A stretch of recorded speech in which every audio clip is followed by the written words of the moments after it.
45 minutes to get us to make sure that he was dead. Stepmom. You are lying. Tell the truth. You're psychotic. You need to be in a ward. And girlfriend.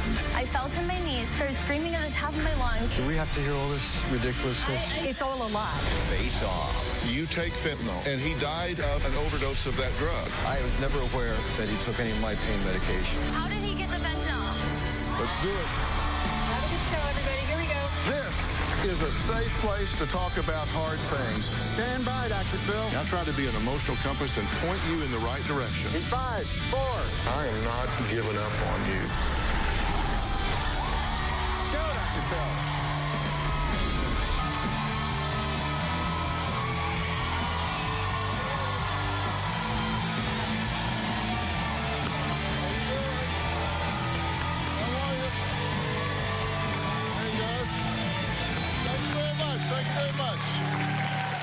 You know, today we're talking about 20-year-old Chris. He was a really fun-loving guy. He was in great shape, planning on joining the Marines.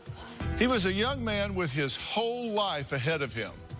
But sadly, that life would be cut short just a few weeks before his 21st birthday.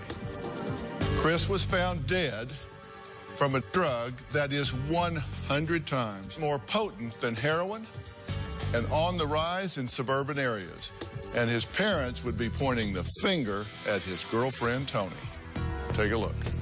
Prior to my son going out with Tony, I never knew him to be involved with any drugs. It was totally out of his character. He was a fitness nut. The night my son died, Christopher got sick after partying with Tony. Christopher started complaining about not feeling good, and something didn't seem right between the two of them. Around 10 o'clock, Christopher and Tony went up to their bedroom, 11:15. Tony yelled up the steps to Sally, "Is Christopher up there?" And Sally said, "No, he's not up here." And then she said, "Well, maybe he went for a walk." That's when Sally went all the way down the stairs and confronted her and said, "What do you mean he went for a walk?" So I was like, okay, so like, where is he? She's like, well, I don't know. What if something really bad happened to him? I had a chill through my body because of the way she had said that. When I came up those stairs and banged on that door, I knew by the second bang something was really wrong. I ran back down, ran over. I said, "Bob, you got to go right now. Something's wrong with your son. I know it." I pushed the door in hard. He was sitting on top of the toilet, chin on his hand, with his eyes barely closed. And I immediately felt the shock of seeing my son dead. Tony had waited a crucial 45 minutes before she came over to get us. Tony's the only one that could have prevented my son's death. Tony knew right where Christopher was, and she lied to us. If she had come to us sooner, he could be alive today. Whatever you were doing, you left him for 45 minutes. In the state of New York, they call that murder. Well, Bob and Sally say they are convinced that Chris's girlfriend caused their son's death after she disappeared and did not even attend his funeral. Tony is continually making statements, trying to divert the blame for my son's death.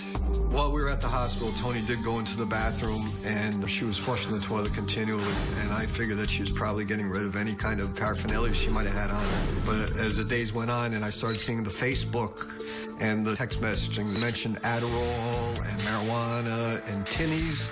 This is the case in which I found on the outside pocket of Christopher's suitcase. And when I opened it up, I dumped out what was in it, and what was in it was a piece of tin foil. On the inside, I had found something what appeared to look like plastic, burnt and melted. Tony Ann needs to start being honest with herself. She needs to admit, okay, I was partying. It's all over the internet. Everybody sees it. You're not fooling or kidding me. I believe Tony is psychotic because there was pictures of her on Facebook at a college party and where she was drinking with a bunch of guys and she was making cheers to Christopher, "How we miss you, bro." I would like to see justice because she is continually bringing this up and actually making a mockery out of my son's death. First off, obviously, I have to say I am so sorry for your loss. As a father of two boys, I just cannot even imagine. So I'm very sorry for your loss. Your position is that his girlfriend, Tony, is responsible for his death in two ways. One, she didn't alert you, and B, got him started on drugs, right? That's exactly my position. So you believe that she knew he had overdosed and didn't tell you? Yes. Why do y'all believe that? Did you talk to her first? I did, because after coming home, I went upstairs. Christopher was complaining about not really feeling so good, so we weren't really sure what was going on. He seemed a little distant from his dad since he had gotten there, and for me, I found it to be kind of odd. What does that have to do with her causing his death? I hear you talking about all that, you know, he was acting a little different, he was talking to this one and not that one. That's a big leap to this girl murdered this boy. The social awkwardness, which was never present in my son's life and myself, began to happen on this particular visit. And Tony was very much aware of it, and she was more or less keeping my son from having any direct personal contact with myself. And this particular night, when we'd returned from a restaurant, Tony and Christopher went to their side of the house, just disappeared, no formal good night, nothing of that sort. And then within an hour or so is when Tony represented herself to Sally by asking us where Christopher was. This was late at night. I was starting to fall asleep. Sally was sitting up. She was very perplexed about the way the whole evening went, because while we were together in the car, they weren't talking at all, but they were texting each other in the backseat of the car. And Tony did not obviously want me to hear what she was talking about. And my son was very upset. He didn't feel well because I think all the pressure was really starting to bother him, with her being a dividing force between us. Okay, so one of the things you're pointing to is that your son was seeming to distance himself from you and under pressure, get really involved with this girl. But that seems to kind of be the natural order of things. Now, maybe you don't like the girl or whatever, and so that you think maybe a bad influence or whatever, and I understand that. But you say Tony that night was high as a kite. Oh, she appeared to be.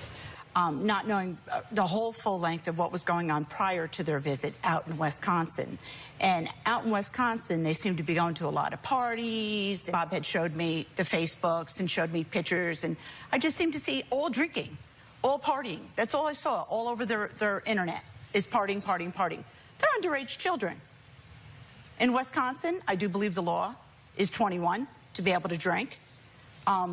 What else they did at these parties, the depth of it, I don't know. Well, let's fast forward to the night, because you're talking about things that I understand that you may think there's a causal link there because of the pattern of behavior that was developing. Absolutely. Right. So I mean, it's not that I don't get it, but right. As a parent, you see the development from childhood it's a to pretty adult. big leap. But let's look at the timeline of what happened, so we just know kind of what the sequence of events was. Okay. Very good. Now, we're talking about March 16th. Chris buys Phill to make a tinny to smoke marijuana. Okay, now we know that. The March 18th, it's reported that he smoked marijuana to help him sleep. I have no idea. I wasn't aware of that. But okay, well, I'm giving you some information. Okay. Then on the 19th at 5:30, it said that he smoked marijuana to relax. And we'll be able to discuss this in a little bit. 8 p.m., he complains he's tired and has a headache. At 10:43, Chris texts Tony, "I'm really car sick." At 10:50 p.m., Chris goes to downstairs bathroom to throw up. At 11 p.m., Tony hears Chris go to the upstairs bathroom. And at 11:35, she asks Sally and Bob about Chris's whereabouts. Is that true? The last part is absolutely true. Okay, 11:48, Chris is found unresponsive in the bathroom. Sally calls 911 and Bob starts CPR. Correct. All correct there? Okay, then March 20th now, at 12:30 a.m., the first EMS responders arrive. 1 o'clock, paramedics arrive and try to resuscitate Chris for an hour. 2 o'clock, he's taken to the hospital. At 2:40, you're informed that he has passed. I actually went to the coroner's office in Connecticut and obtained the coroner's report. And he was pronounced at 1 o'clock at the hospital, 1:01. I believe he arrived at the hospital at 1 o'clock, and they pronounced him 1 minute after he was there, because my son never left that house alive. When somebody in the fruit of their life dies unnaturally, it is actually considered a homicide until proven otherwise in most circumstances. I mean, it was a mistake to remove him from that house because he never showed a sign of life. Well, let me ask you a few questions, because Tony, who we'll talk to, says that you refused to let the EMS do CPR on him. It's ridiculous. I was doing rescue breathing while my friend Tommy was doing chest compressions. And you're a firefighter, correct? I'm retired. But you've trained as a firefighter. Yes. So you're trained in all of this. Trained in all of it. So this wasn't just you making this up as you go along. You know what you were doing. It is very methodical. Bottom line, you two think, but for him meeting and being in a relationship with Tony, he would be alive today. Absolutely. Okay, and you understand that she believes you killed your son. That's what I heard. She believes that you killed him out of revenge for your ex-wife. It's just, you know, it's an hysterical laughter, I'm sorry. But it is so absurd that, well, I think that that is a sign of a deep sickness in a human being to even say that. Well, Bob and Sally have not seen Tony since the night their son died over a year ago. 17 months. She's been watching the show backstage. They haven't seen her. They said she didn't come to the funeral. Well, she's here. She's going to come out, and we're going to try to get to the bottom of this. We're going to find out what she has to say after the break.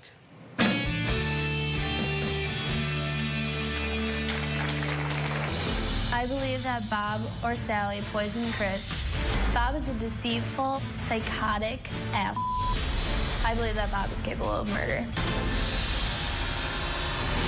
And later... I am a mother of 5 children, Yeah. and I'm sitting here, and I can look at you face to face. You are lying. You are lying. Tell the story, tell the truth.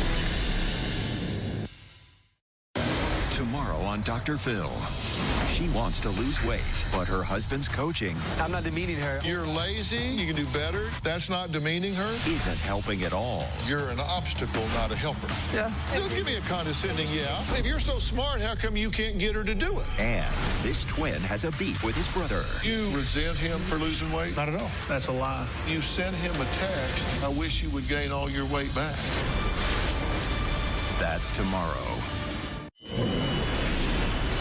My son died because he was left alone after he partied with his girlfriend who abandoned him. Tony was not crying. I saw no emotion. Tony never came to the wake. She's not innocent. She's guilty of negligence. My husband has to live without his son for this reason. Well, Bob and Sally are convinced their son's girlfriend, Tony, killed their boy. But Tony is pointing the finger right back at Bob and Sally. She says they are 100% guilty of harming their son. I believe that Bob and Sally are responsible for the death of my boyfriend, Chris. Chris died because Bob or Sally poisoned Chris. I think that Chris was killed in conspiracy so that Sally could get all of Bob's money. Bob would never have to speak or have anything to do with his ex, who was Chris's mother. Bob was trying to blame me so that no one would point the fingers at him. After Chris died, Bob just lied about everything. He told people I was stealing money and drugs. He even told people that I had gotten Chris into drugs, which is completely false. When I spoke to the detective after Chris died, they told me that he had died of acute fentanyl poisoning. Bob did not want an autopsy done on Chris because he knew that they would find Bob's fentanyl in Chris's system. If Bob gave his fentanyl to Chris, and that's why he died, Bob should be responsible for murder. Bob is a deceitful, psychotic ass. I believe that Bob is capable of murder. It's been over a year since Bob and Sally have seen Tony. Well, she is here today, so I'm going to ask her to join us for this conversation. Tony, come on out. Hi, Tony. Dr. Phill, how are you? Good, how are you? Have a seat. All right, Tony, you've been listening to the show so far, so you know the positions that have been taken here. Are you responsible for this young man's death? Absolutely not. Did you kill Chris? No. Did you know that Chris has overdosed in the bathroom, was on the floor, and failed to tell anyone for 45 minutes because you thought you would get in trouble? Absolutely not. I didn't even know fentanyl or any drug was involved until 2 months after he died. I had believed he died of a brain aneurysm. I said they took some leaps in saying you guys were spending too much time together and you were a wedge between them. That's a big jump from that to saying that you murdered this boy. But then, I read here that you say that he killed his son because he hated his ex-wife and wanted revenge. Why do you say that? Because after Chris died, I learned a lot about the truth. Before Chris died, he had believed so many lies about his mother that came from Bob that were completely false to make Chris completely hate her. And that alone, why would you manipulate your son to hate the most important person in his life? That doesn't make sense to me. I understand, but I'll say to you what I said to them. That is a quantum leap to therefore he poisoned his son to get back at the woman. Yeah. That's a... I'm sorry. It's so... Go ahead. It's so unbelievable that I can't believe that she could sit here lie straight out to myself and to the world. I mean, their bedroom was no more than a foot away from the bathroom. She obviously, she admittedly came down the stairs, asked where Christopher was. He was in the bathroom right next to her, right next to the room that she was in. She eventually came, after telling 3 stories about, where's Christopher? He's in the downstairs bathroom throwing up. She was standing right next to the downstairs bathroom, telling Sally that he was in the downstairs bathroom throwing up. The downstairs bathroom door was wide open. He was not in there. Then I heard Tony say, is he outside working on the car with his father? And Sally said, it's snowing out. What are you talking about? Where is he? She said, I don't know, maybe he went for a walk. As she said that, I started getting up. Sally said, where is Christopher? And I heard Tony say, what if something really bad happened to him? I don't know. Then she told Sally, he's in the bathroom upstairs and I was banging on the door and he won't open it. What should I do? And Sally ran across to the house and started going up the stairs, and she called to me. She said, Bob, come up here. And she screamed to me to come up here in panic. So I pushed the door as hard as I could. It flew open, and there was my son. Okay. Respond to what he's saying. Yeah, first of all, from the time I walked out of the bathroom when I had that really sick feeling something's wrong, I saw the light was down there. From the matter of the time that I saw that to the time I went down and up into their room to the time that Bob knocked that door down was probably maybe about 2 minutes. I ran down the stairs, ran up into the room. I said, is Chris in here? They said no. Bob was awake. They said no. And I said, okay, I don't know what's going on. I thought he might be with you. I think he's in the bathroom upstairs. We need to go figure out what's going on. Sally and I ran up to the bathroom. Bob stayed in their bedroom. Sally pounded on the door, Christopher, Christopher. Then us two ran back down up into their room. Bob said, stay here. Sally and I stayed in their bedroom. Bob ran up the stairs, pounded on the door, trying to break it open, and he screamed, call 911. I fell to my knees, started screaming at the top of my lungs, and freaking out. And Sally said, and then I ran up the stairs because I wanted to see what was going on, and Bob goes, get her out of my face. I don't need her freaking out right now. And Sally keeps going, I don't know how Christopher could do this. I don't know how he could do this to his father. Why couldn't he just talk to his father? So immediately... We have to hear all this ridiculousness. I know. It's all a lie. Dr. Phill, I have something to say. You weren't there. Who is this? Next, Tony's father is here and says he is outraged that Bob and Sally have the nerve to blame his daughter.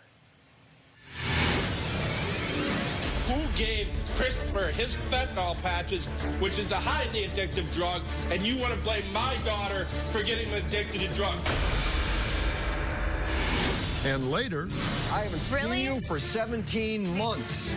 You didn't show up to the funeral. You didn't show up to the wake. Why are you I am not doing this to anything. me? You brought this up. No, yeah. You made the accusations. That's why we're here today. Friday on Dr. Phill. I believe that my wife has poisoned me 3 times. A suspicious husband. You trying to kill the boy? Absolutely not. A frightened wife. How'd your nose get broken? I have no idea. How hard did you slap her? A dangerous marriage. You said he ran over your foot. She needed me to run it over. She needed to be the victim. You're breaking my fingers! That's Friday. I'm angry that Bob and Sally blame my daughter for Chris's death. I believe that Bob and Sally were making a scene, concocting a drug story to pin it on my daughter so that everybody would think it was my daughter. She's on the dean's list. She does not do drugs. She lost a person that she loved very much. We're all hurting. Everyone's hurting in this. I thought Bob wanted to kill Tony. Bob is very vindictive, unpredictable, and a very dangerous man. And I believe that anybody with that frame of mind on a regular basis could kill someone. We fear for our safety coming out to L.A. Okay, Rick, thank you for joining us. I'm glad you're here. I'm sorry for the topic. I wish we were talking about something else. I do too, believe me. But you are outraged that they are accusing her. Absolutely. Absolutely. And then when we start talking about I'm addicted to drugs, when Christopher had a bad back, and then he gave Chris fentanyl patches to wear for his bad back. Is that true? No, it's not true. Did he get the fentanyl from you? No, he didn't. I'm in pain management for an injury that I received back in the late 90s. I've been in pain management since then. Did he get the fentanyl from you? No, he didn't. So how did he get the fentanyl? I saw him wearing patches before he died.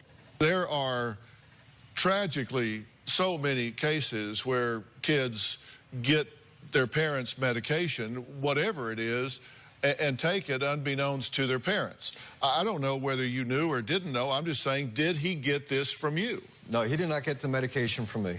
When you're in pain management, you get 30 days worth of prescriptions. Then you have to order it again. And you don't get any extra. There's no wiggle room for selling or giving or sharing this medication. Now, when I change my patch, I put it in the tin foil that it comes in, and I put it in the garbage, and I collect it in the box. It's a way of my keeping track of my medication. Never in my life did my son ever go near medication. He was a health nut. I had never, ever even thought of my son as being somebody that might manipulate medications of any sort. Sally just told us earlier that he was partying too much in Wisconsin because of her. And it was all over the internet, party, party, party, drink and party, all of that. So it's one or the other. It can't be both. Well, drinking is different than drugging, in my opinion. I mean, it may lead to drugging, and perhaps it did in my son's case, but... He did die from an acute fentanyl overdose, right? Absolutely, he did. And he was in your house, and you take fentanyl. Yes. And he died of an overdose of that drug. Right. Now, does that not, I mean, come on. Of course, that's why I was saying the possibilities of him getting it from me is only if when they were in my room, that they went through my garbage and took it out of the garbage. I would like to know when we were in your room. Which is entirely possible, correct? It is absolutely possible. And those fentanyl patches can be smoked, they can be diluted, I mean, all kinds of things after the fact, even used ones that still have the drug residue in them. Even without the drug residue. I went over this with a coroner last week, and he told me that even without the fentanyl, even if the patch was completely absent of fentanyl, to smoke it is putting a poison in your body that could kill you. It's a phosgene gas or something of that nature. Right. So it's a poison either way. My son was not a kind of person to poison himself. Did you give him fentanyl patches earlier for his back pain? No, and that's what makes it even more absurd. To think that, I mean, one of her allegations is that I was giving my son fentanyl patches for 2 weeks before he came to New York. I was in New York. It wasn't, it wasn't the 2 weeks right before. It was months before he died. And, you know, now, Chris, can I talk, please? You've had a long time to talk. If there's been any chance of him getting fentanyl on the street, he wouldn't have told me, because I would never have condoned that kind of behavior, and he wouldn't have told me if he did. And he was a child. He was a 19-year-old He was not a child. He would never have shared that with me, because I've got to interrupt you and take a break here, and then I want to hear from you guys. Bob says an APB was issued for him, and riot police showed up at his door the day after his son died. We're going to find out what he was being accused of when we come back.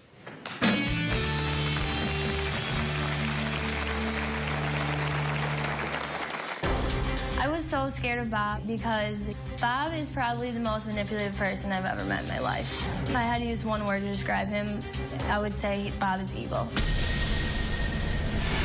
And later... You need to keep quiet, because I'm going to tell you something, young lady. Pardon me? You are lying. First of all, you don't tell me to be quiet. I'll tell you that right now. I don't care. I don't even know who you are. You be quiet. Whatever. I believe that Bob is very mentally unstable. When 5 of Chris's friends came out from Wisconsin for Chris's funeral, Bob kept calling these kids off of Chris's cell phone. I called Bob back and I told him, quit calling the kids. They're with me. They're safe. He said that he had a gun and that he was going to come after me. And I said, Bob, is that a threat? He hung up. I did call the police and I filed a police report. Well, Tony's dad, Rick, says Bob made threats on his life, and Tony believes Bob is behind her boyfriend Chris's death. But Bob says he is not a murderer. The real killer is Tony. Do you believe that she killed him intentionally? I would like to ask Tony, did you wait 45 minutes to get us on purpose to make sure that he was dead? No. Okay, first of all, if you're home with someone, if you're at a house with someone and they get up to go to the bathroom and they're gone for a little while, you do not assume they are dead. You do not assume they are dead. You said that he was in the bathroom throwing up, so he's sick, and you didn't stay with him? This is what happened. When we got home from dinner, I went in the downstairs bathroom to use the bathroom. When I was opening the door, Chris came in and said, I'm going to be sick.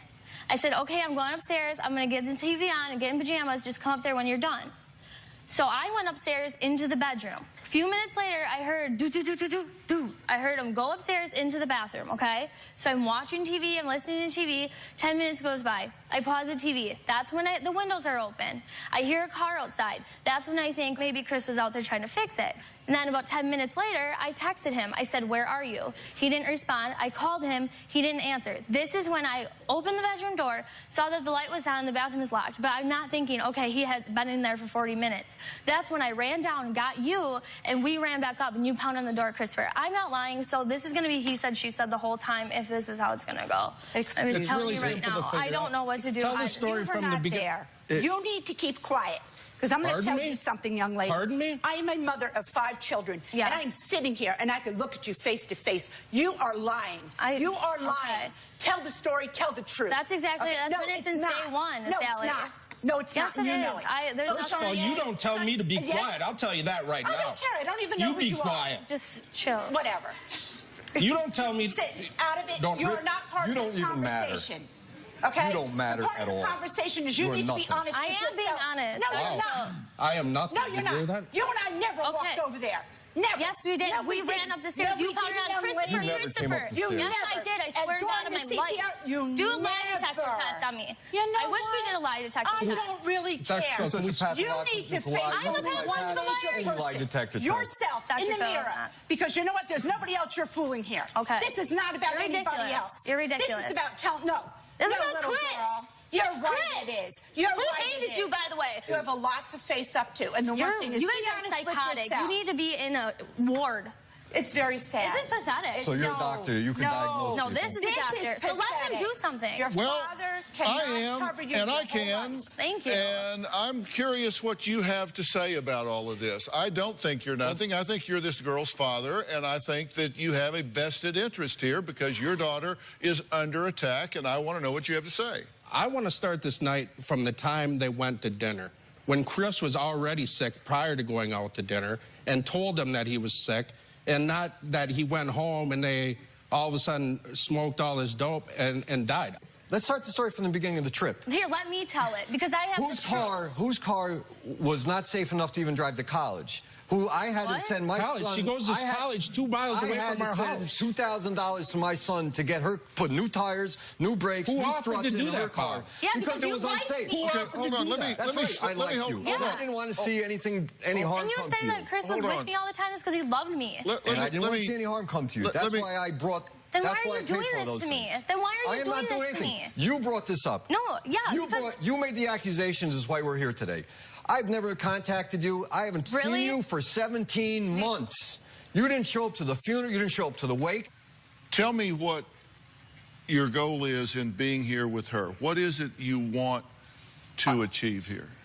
I am here basically in defense.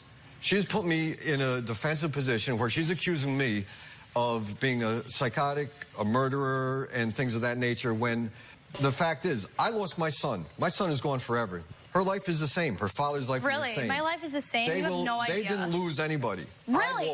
I lost my son. All right, we're going to take a break, and we're going to meet one of Chris's childhood friends who says Chris had a secret that ultimately cost him his life. We'll be right back.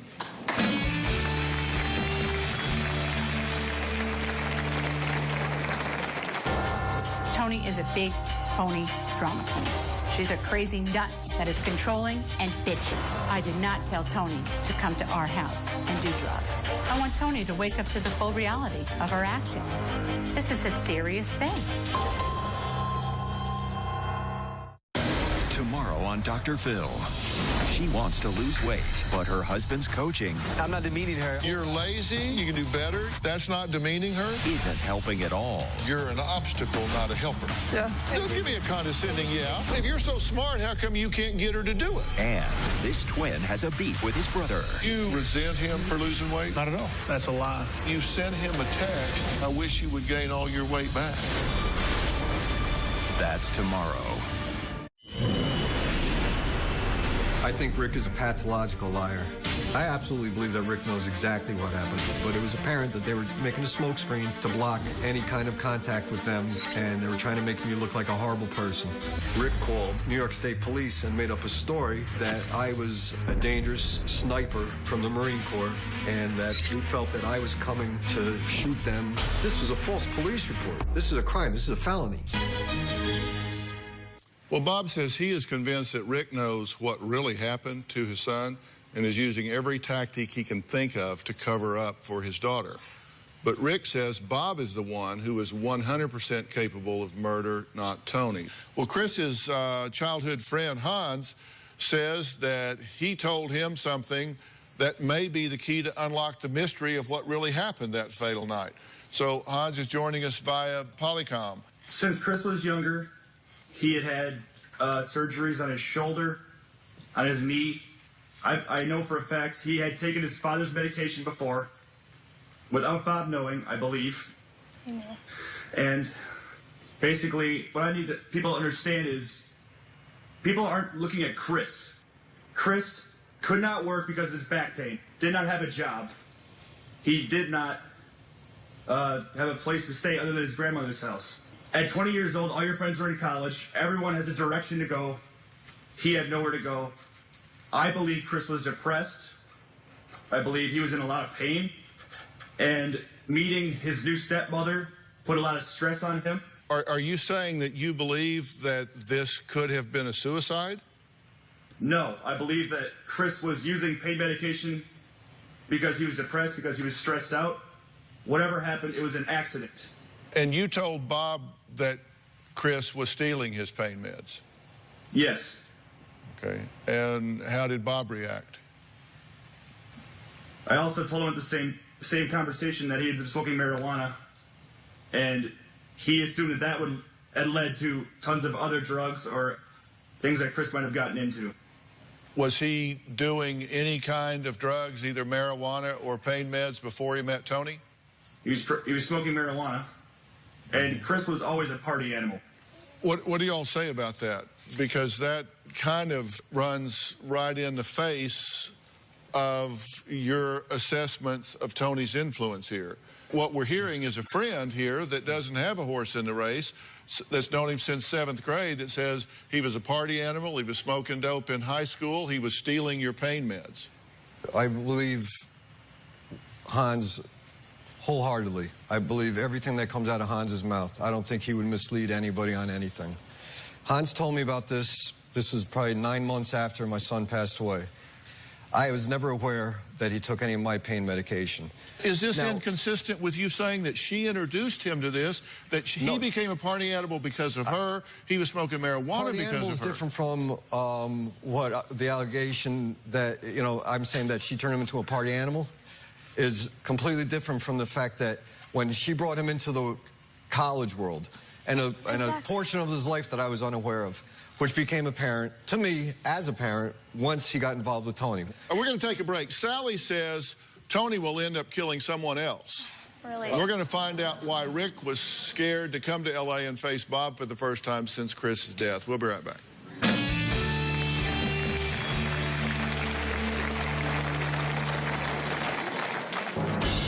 a fake, controlling person. I could literally rip her hair out. I hate her. Hey, Dr. Phill here. Did you know that more than 16 million kids in the U.S. are at risk of hunger each day? That's more than 1 in 5 children. Now, these are our neighbors, our kids that play in the neighborhood, co-workers, friends' children. The problem is closer than you would think, but so is the solution. Join me and visit feedingamerica.org/hunger to find your local food bank to help. I'm Dr. Phill, and together, we are Feeding America. If you are going to be in the Los Angeles area and you would like free tickets, go to drphil.com and click on Be in the Audience. Or you can call 323-461-PHIL.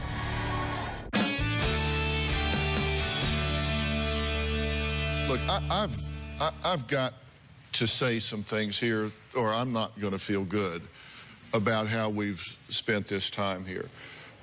You've heard me say a lot of things. One thing you have not heard me say is I know how you feel. Because if you haven't been through the loss that you've been through, you just simply can't know. So I don't know how you feel, and maybe that's a good thing, because maybe it's good to talk to somebody that has a different perspective or some different objectivity about it. I think you guys, in your pain, are demonizing Tony here. And, you know, I wasn't there, and I don't know what happened. What I do know is that we have a young man here that looks to me and sounds to me to have been a very fine young man and had challenges that he was facing physically, and like a lot of kids that age, probably made some decisions and choices that were not the best. I know that he died of acute fentanyl overdose, and his dad was on fentanyl. And he was in his dad's house, and there was fentanyl in the house. You know as well as I do that to juxtapose him to those drugs, whether he got them out of the garbage outside or who knows where he got them. But he got it off the street, because he didn't get it out of my prescription, because my prescriptions were untouched. And I think you would know if he had. And this looks to me to be very, very likely an accidental overdose by a kid that got ambushed with a drug that he didn't understand the potency of. And I mean, it's killing people all over the country the same way. And I think this was a tragic accident. And I hate that that is what happened, but I do think that's what happened. I certainly don't think I have seen anything. And listen, I've evaluated serial killers. I've evaluated, you know, passion killers in marriages and relationships and families in every possible way. And I can tell you, I don't see this murderous complex of characteristics in this young woman that would be necessary to hatch this kind of a plan. So I think you are brokenhearted, and I think you are angry, and I think you are experiencing a rage that comes with grief. And I think this is a target, because she was not perceived by you to support your son's relationship with you. And I think that colors the filter through which you look. And I have a critical question to ask everybody here that I think will bring some real light to this situation. I'm going to do it right after the break.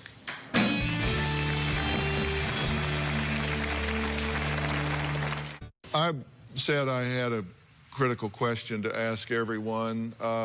Before I do, Hans, I'm describing what I think happened here. What do you think about what I'm saying, and what would you have to add to that? I agree. I think it's a really awful accident. And I think that both these, parties are overcome with grief, and they were angry, and they lashed out at each other. And it's just unfortunate, because I know Chris wouldn't have wanted this. Well, I did not know Chris. I'm sorry that I never had the privilege of meeting him. I think he was very fortunate to have you as a friend, and I think this family is very fortunate to have you as a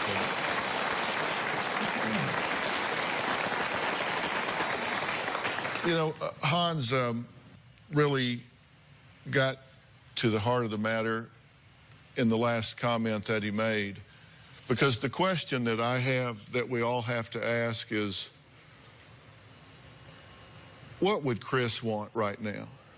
I know it's easier for you to see, like, that he lost his son, but Chris is my best friend. I know he would not have wanted this to happen after he died.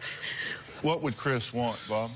I think that he would want all these false accusations to stop. Nothing will bring my son back.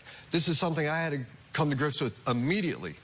I thought about this a lot last night, that if I were in your shoes and I was taking a drug and had a drug in the house that ultimately killed my son, I would feel like maybe I'd spend a lot of the rest of my life second-guessing myself and wondering if unintentionally or some way I had contributed to his loss.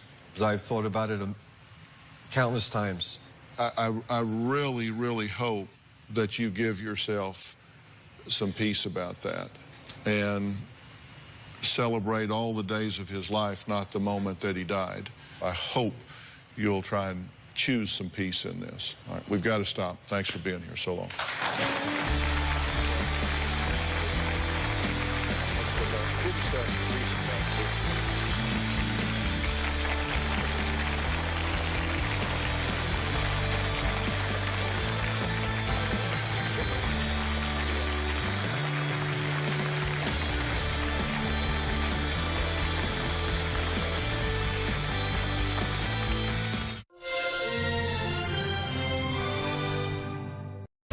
She's a sugar baby. I get gifts all the time. How is that not selling yourself? Her family doesn't know. How does my sister get these nice things? You're a mama's boy. Mom pays all your bills. Ask her who pays all of hers.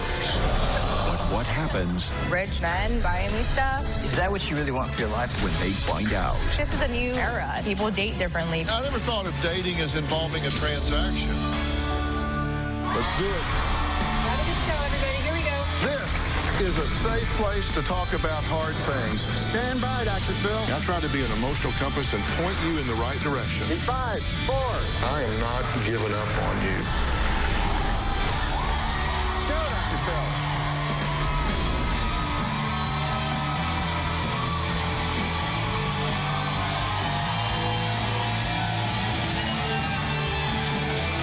Hey, guys. How are y'all? All right, now, here's a question for you. How would you like to have someone give you designer handbags, take you on lavish vacations? You know, take you to Miami, take you on a $5,000 shopping spree. Hey, I'm not Oprah, just calm down.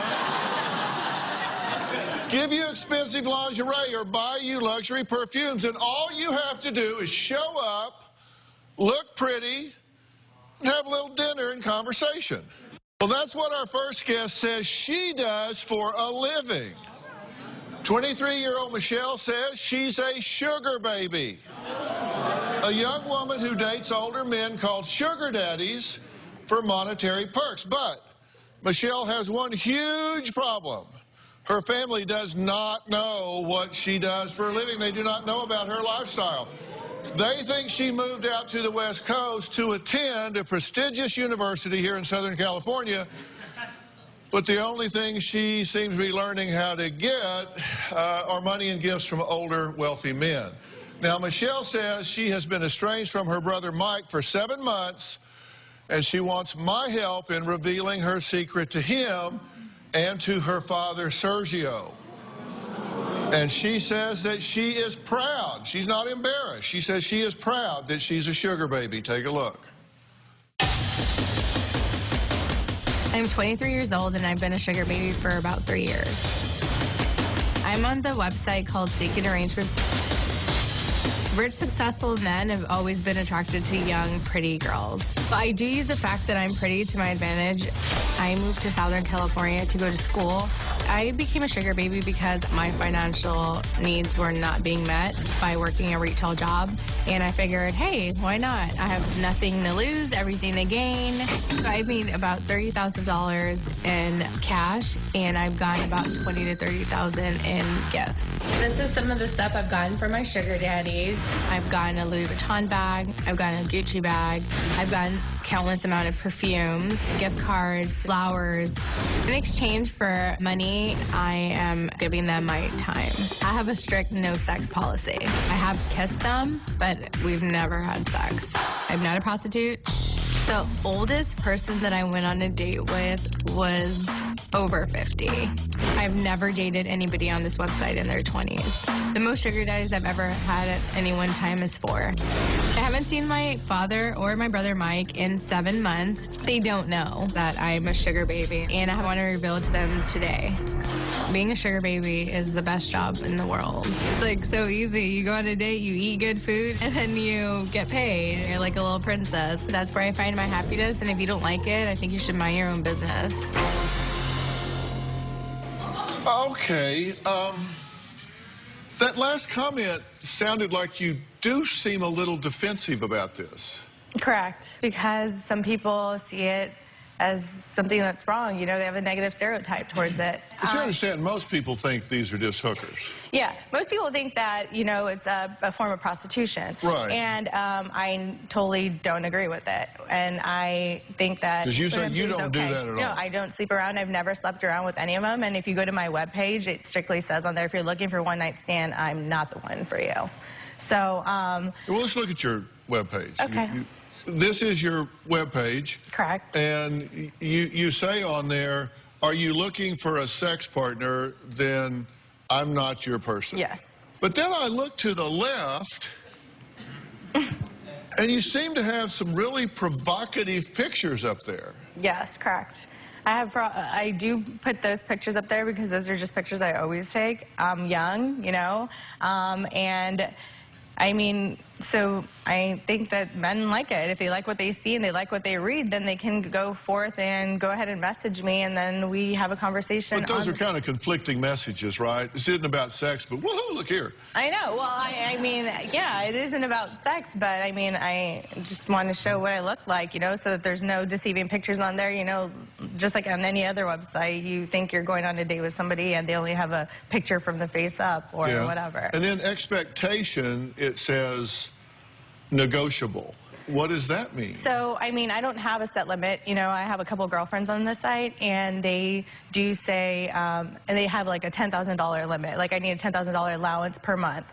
And it's negotiable for me because I'm not, I don't have a set limit. I don't, like, $1,000, $2,000. It depends. Some men want to see you 3 times a week. Some men only want to travel with you. Everything is different, so I can't set a limit, $10,000 to, like, it can't have a limit. That's why it's negotiable. Mm-hmm.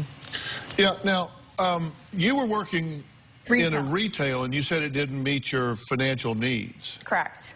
I worked retail all my life.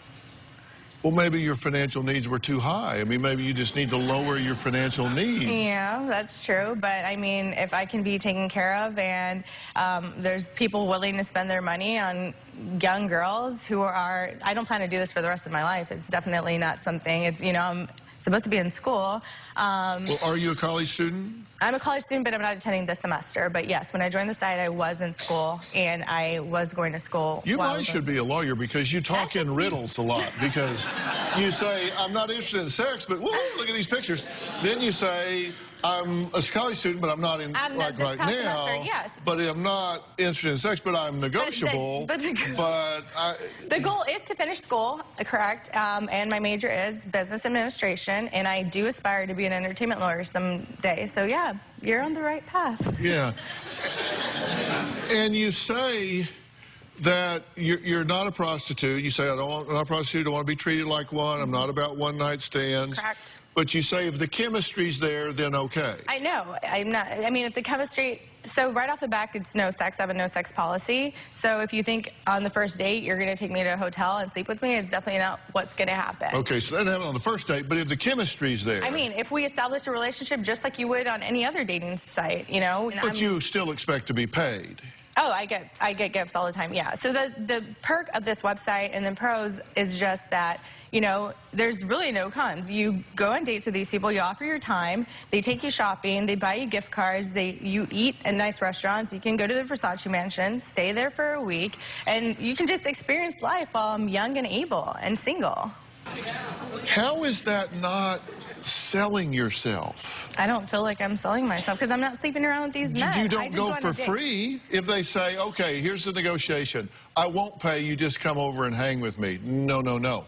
So you only go if you're paid. How is that not selling yourself? I don't go only if I'm paid. So the first date usually goes like we talk online, and then after we message and I see that they're not total creeps, we'll exchange information. And you know that how? Well, we go back and forth through messages, and then after that we'll go to email. Then we go to email. Then I'll release my telephone number, and then we'll do a FaceTime and see who you say you are and look what your pictures look like, you know? Oh, my God. Oh, I'm so glad I had boys. Oh, my God. Okay, so next, Michelle's brother is here, Mike. He does not know about her sugar baby lifestyle. She also admits to being on the outs with him after she sped out of town with a prized possession of his. And you want to tell him what you do. Correct. You're going to reveal this to him. You're going to let him know. I am. Okay. After the break, we'll be right back.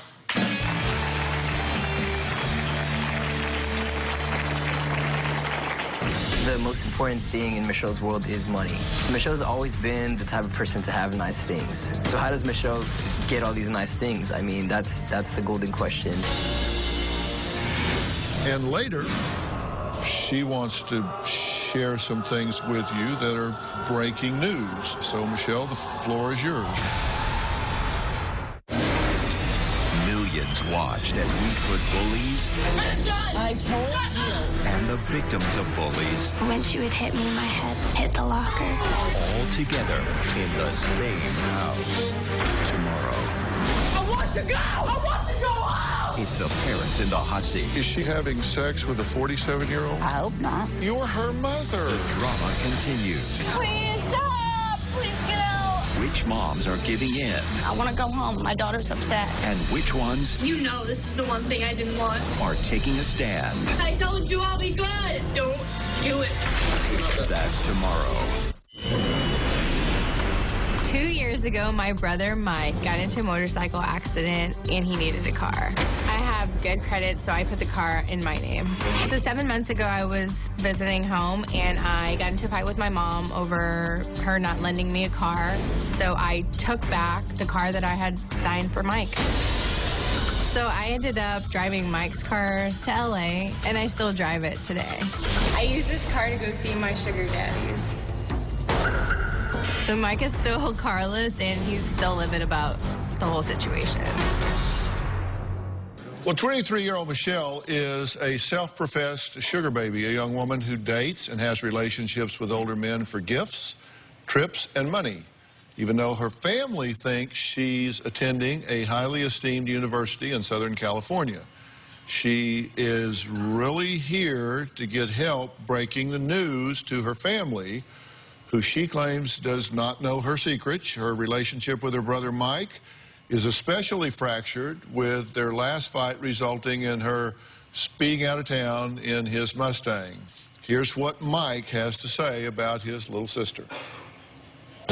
2 years ago, for a graduation gift, my mom bought me a Mustang, put it under my sister's name so that we could build her credit up. So 7 months ago, my mom and sister get in a fight. Next thing I know, she takes my car back to California.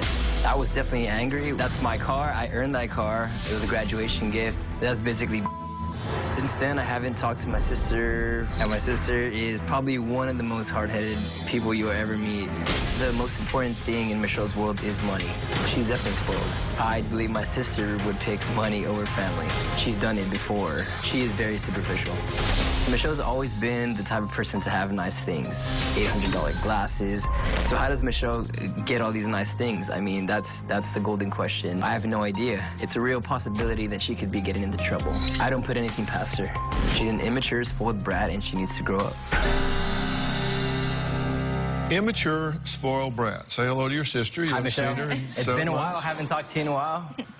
So last time Good to see you, by the way. You saw her, she was in what you say is your car that you earned and are entitled to, and she hopped in it and left town. So she has your Mustang here in L.A. that she took from Texas and headed back here. Why did she take your car? It was, from what I heard, I was out of town at the time. She got in a fight with my mom and threw a tantrum, basically, and took off with it. And no, that's not true. It's not true. No, I How so? definitely, we got into argument, and I figured I need to run some errands while I'm in town visiting. Why can't I use the car? So then I was like, okay, well, I'll just take what's mine. You know, I signed my name on that dotted line, so it doesn't matter who's making the payments. At the end of the day, it's registered to me. Legally, it's mine. Put yourself in my position, right? You what had if a it was suspended your license, Mike. Do I have it right now? Okay, it was well, parked that's at a valid home point. for a reason. That's a valid point. Yeah. Is my license suspended now? Well, it's not now. So what's the excuse? Why can't I have it back? You can't have it back because now it's mine and I'm using it. Dr. And Phill. I started taking over payments. I started taking over payments. You have a sister, correct? Yes. I did my research, right? Yes, I have 3 of them. All right.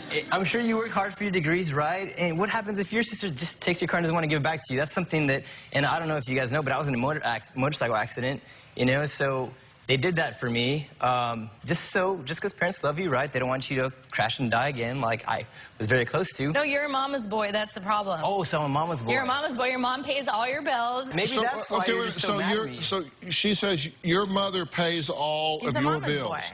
Ask her who pays all of hers. Well, who pays my... Let's just get to it. Yeah, let's get to it. Okay, Let's get to it. Let's just ask her who pays all of her bills. Ask her that question. Okay, who pays all your bills? Some rich, older, successful men who want to spend their money on me. Is that working? Is that working? Yeah, it's working. Explain to him what you do for a job. So I'm at a website. Rich, successful men buy you things, and all you offer them is your time. And I have a no-sex policy, so I go out with them, go to dinner with them. They buy me stuff, and that's the way I live. Is that what you really want for your life, though? No, because this is only temporarily. Have you ever heard the term sugar daddy? All the time. Have you heard the term sugar baby? From you right now? Well, your sister is a sugar baby. She goes on this website where affluent men go and sign up, older men, and young girls come on there and they form relationships. They become sugar babies with sugar daddies who pay their bills and buy them stuff and take care of them financially. And she says she doesn't have sex with them, that she's arm candy. They just buy her stuff. And I actually made a list. In the last 3 years, she says she's accumulated $80,000 worth of cash and gifts and purses and trips and shopping sprees and cash and rent and spa days and all of these lavish things that pay her bills. And that's how she lives. That's how she gets by, right? Mm-hmm. That's what you do. So I don't ask. And your car. Oh, see, why can't there be a car on top of that so I can get my car back? I'm working on that, honey. I'm working on that. I'm working on it. As soon as I get a Bentley or Rolls Royce, I'll go and drop you off your Mustang. When I have And this is not what you want for your sister. I don't. We love her so much, and that's what we wanted to know. We love you to death. We want what's best for you. Let's add Michelle's and Mike's father to this. We're going to take a break. When we come back, Sergio is going to join us. Now this daddy's girl is going to explain that she not only has a daddy, but a sugar daddy. In fact, she's had like 30 of them. She's going to reveal that to her father after the break.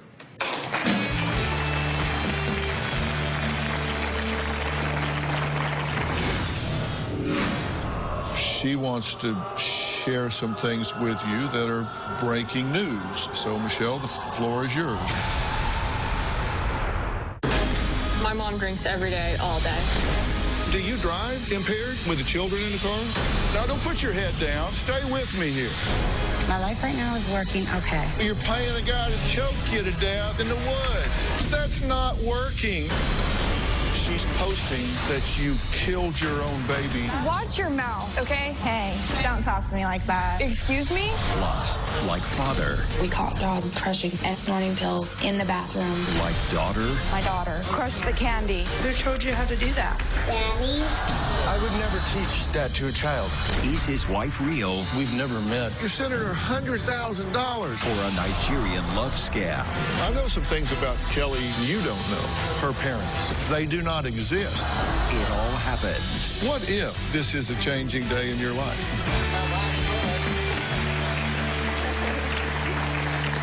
Well, I've been talking to Michelle and her brother Mike, who calls her a spoiled, materialistic brat and a rich people moocher. So he wasn't far off of what actually her chosen career path is at this point. There's a family feud going on. Their father, Sergio, says he's caught in the middle. Here's what he has to say. Michelle's been a stubborn child from the beginning. Right now, for the last 7 months, there's a fight that's been going on, and I think it's way too long. I'm the only family member communicating with Michelle.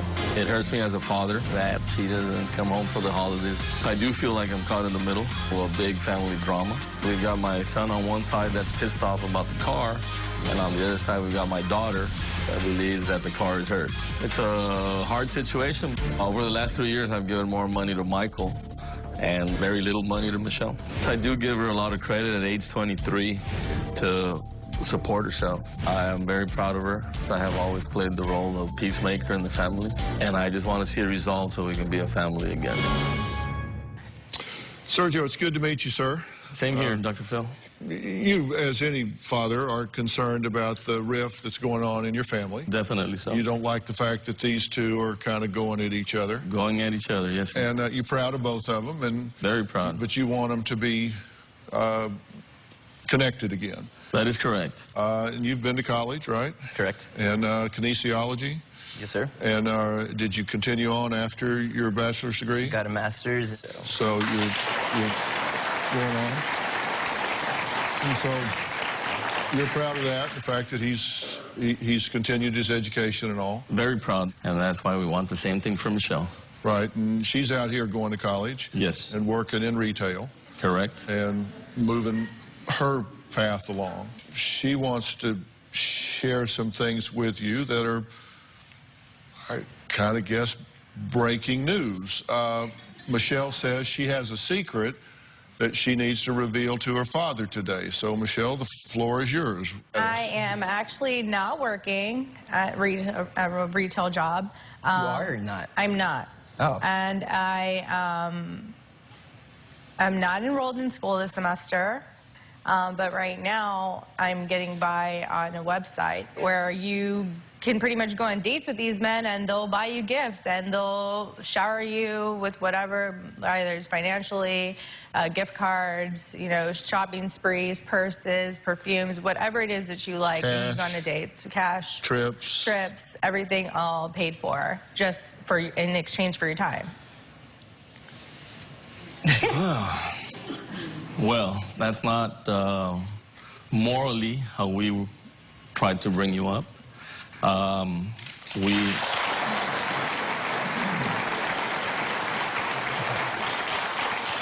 it kind of leaves you speechless. To me, it shocks me. Do you object to this? Oh, definitely object to that. What's your objection?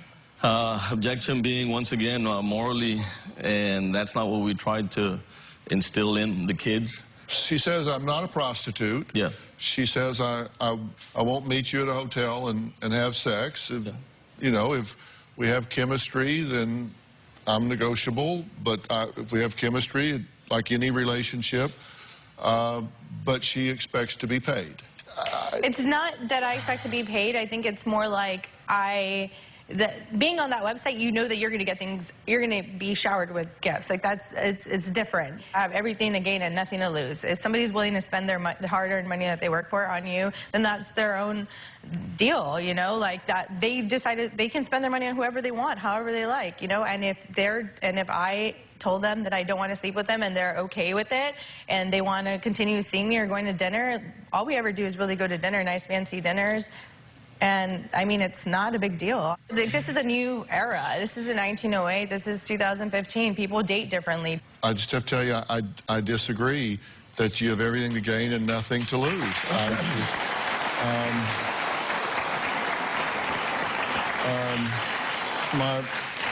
My wife, Robin, we've been married 38 years, and she always says character is much easier kept than recovered. And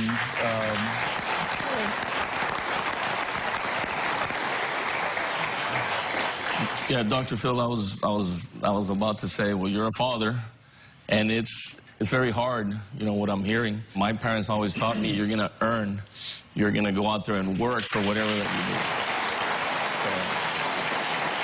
do. I don't think. I never thought of dating as involving a transaction. I mean, I never slid up next to a girl and said, hey, I'll give you $20 to go to the dance with me. Yeah, yeah. I might spend $20 on them to go to the dance with me, but that would be cool. You know, by taking them to dinner or something. But this is a transaction. I mean, and you say, oh, I would go for free. No, you wouldn't. Yeah, well, if you're going to pay for dinner like any other man on a regular date would. They pay for dinner, that's dating. Fine with You're me. going on a site and you're verifying their income and you're working out the transaction before you go, right? You go on a regular date. I talked to them before and I asked them, like, straight out the bat, are you looking for someone to sleep with on the first date? What are you looking for in a girl? How many times do you want to go out on dates with somebody, like, see How them? do you set your price?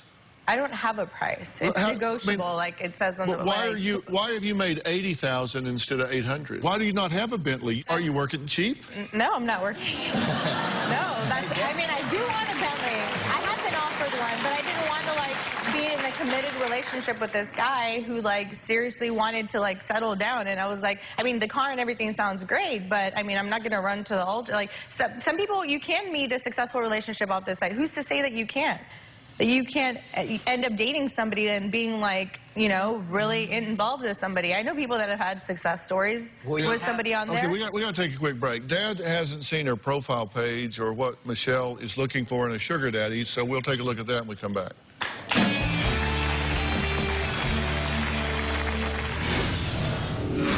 What girl doesn't want to be taken care of? Why do you need somebody to take care of you? Why don't you take care of yourself?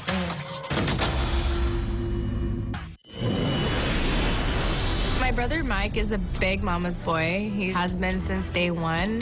The difference between both of us is he depends financially on my parents at 26 years old, and I don't. In 3 years, I haven't asked them for a penny.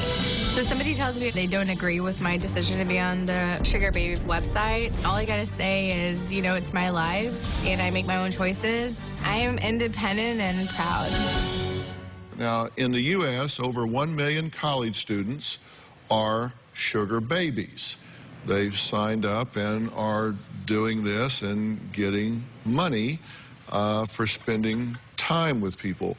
Let me ask you this. If you were to meet a guy, let's just say you're out jogging at the track or something, and you meet a guy and you really like him, and y'all start dating and chemistry clicks and you like each other.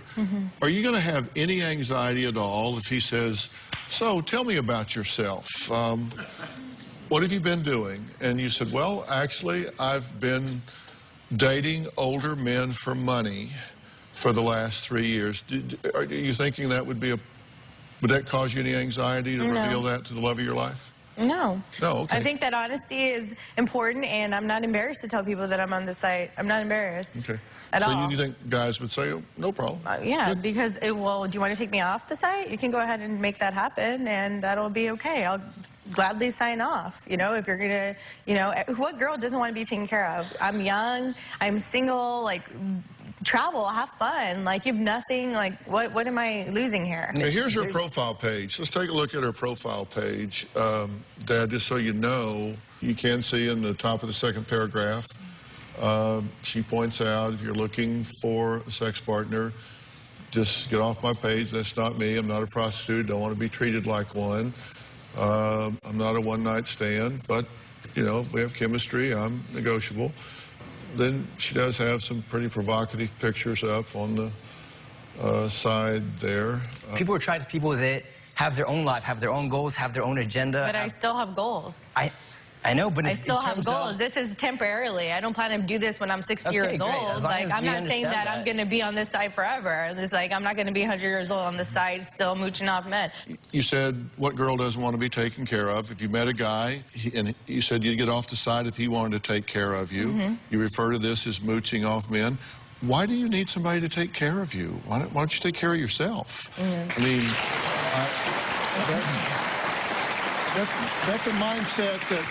That's a mindset that I think belittles you. And if you think when you go to apply to a law school or to apply for a job, you're right, it is 2015. They will do a search on you, and they will see all of this, and they may go, she may seem entitled.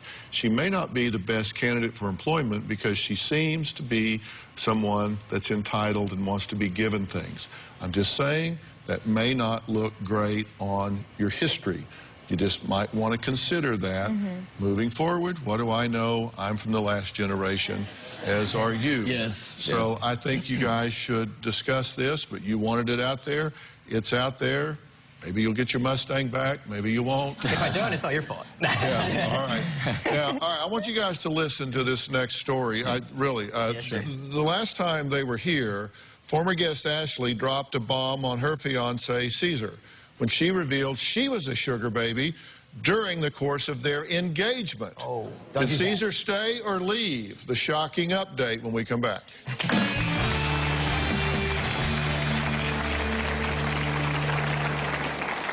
I was a sugar baby for 5 years. You have a fiancé. I do. He doesn't know. She says that she stopped going on these dates. Are you able to let that go? Tomorrow on an all-new Dr. Phill, their daughters are young and troubled. Where are you when she's running the streets? I always have 1,000 things to do. You're her mother. I want to go! That's tomorrow.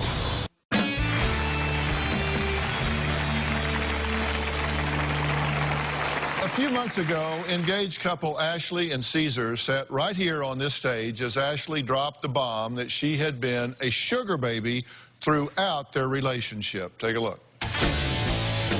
I was a sugar baby for 5 years. At any time, I could have 5 to 10 different sugar daddies.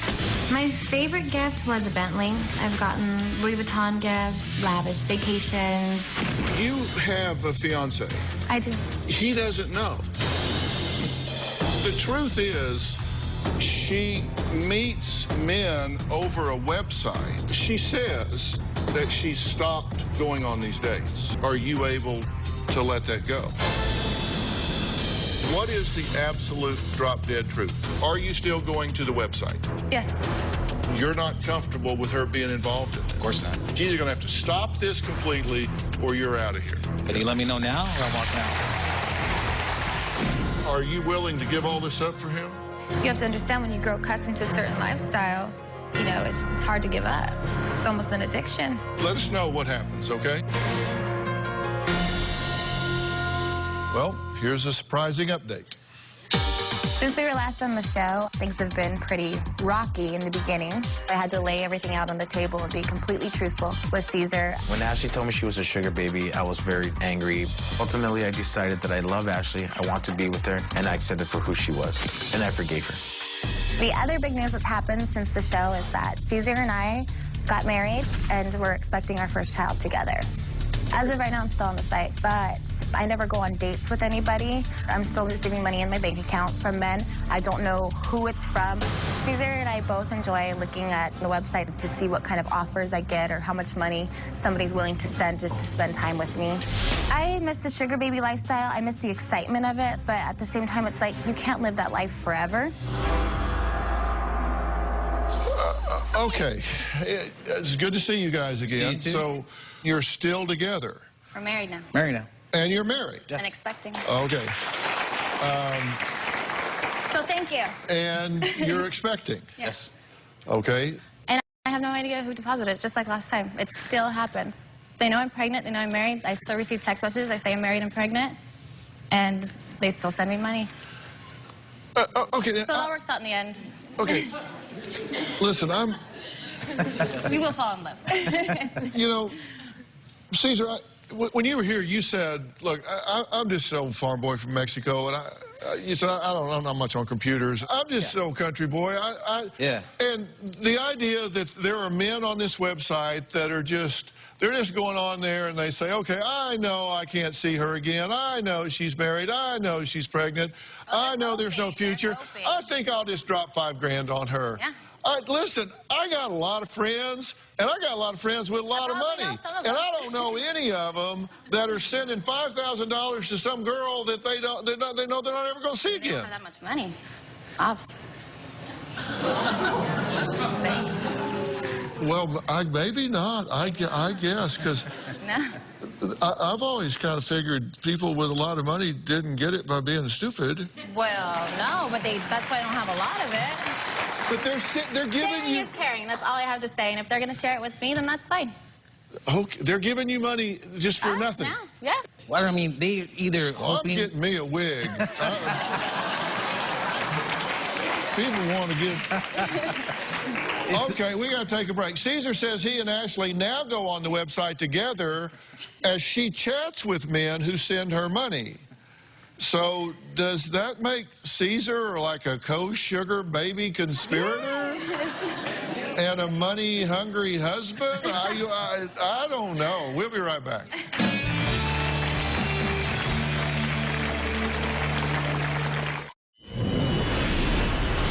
Ashley revealed the truth about what the sugar baby was, showed me the website. Now we both go to the website, look at her profile, and see what messages comes on.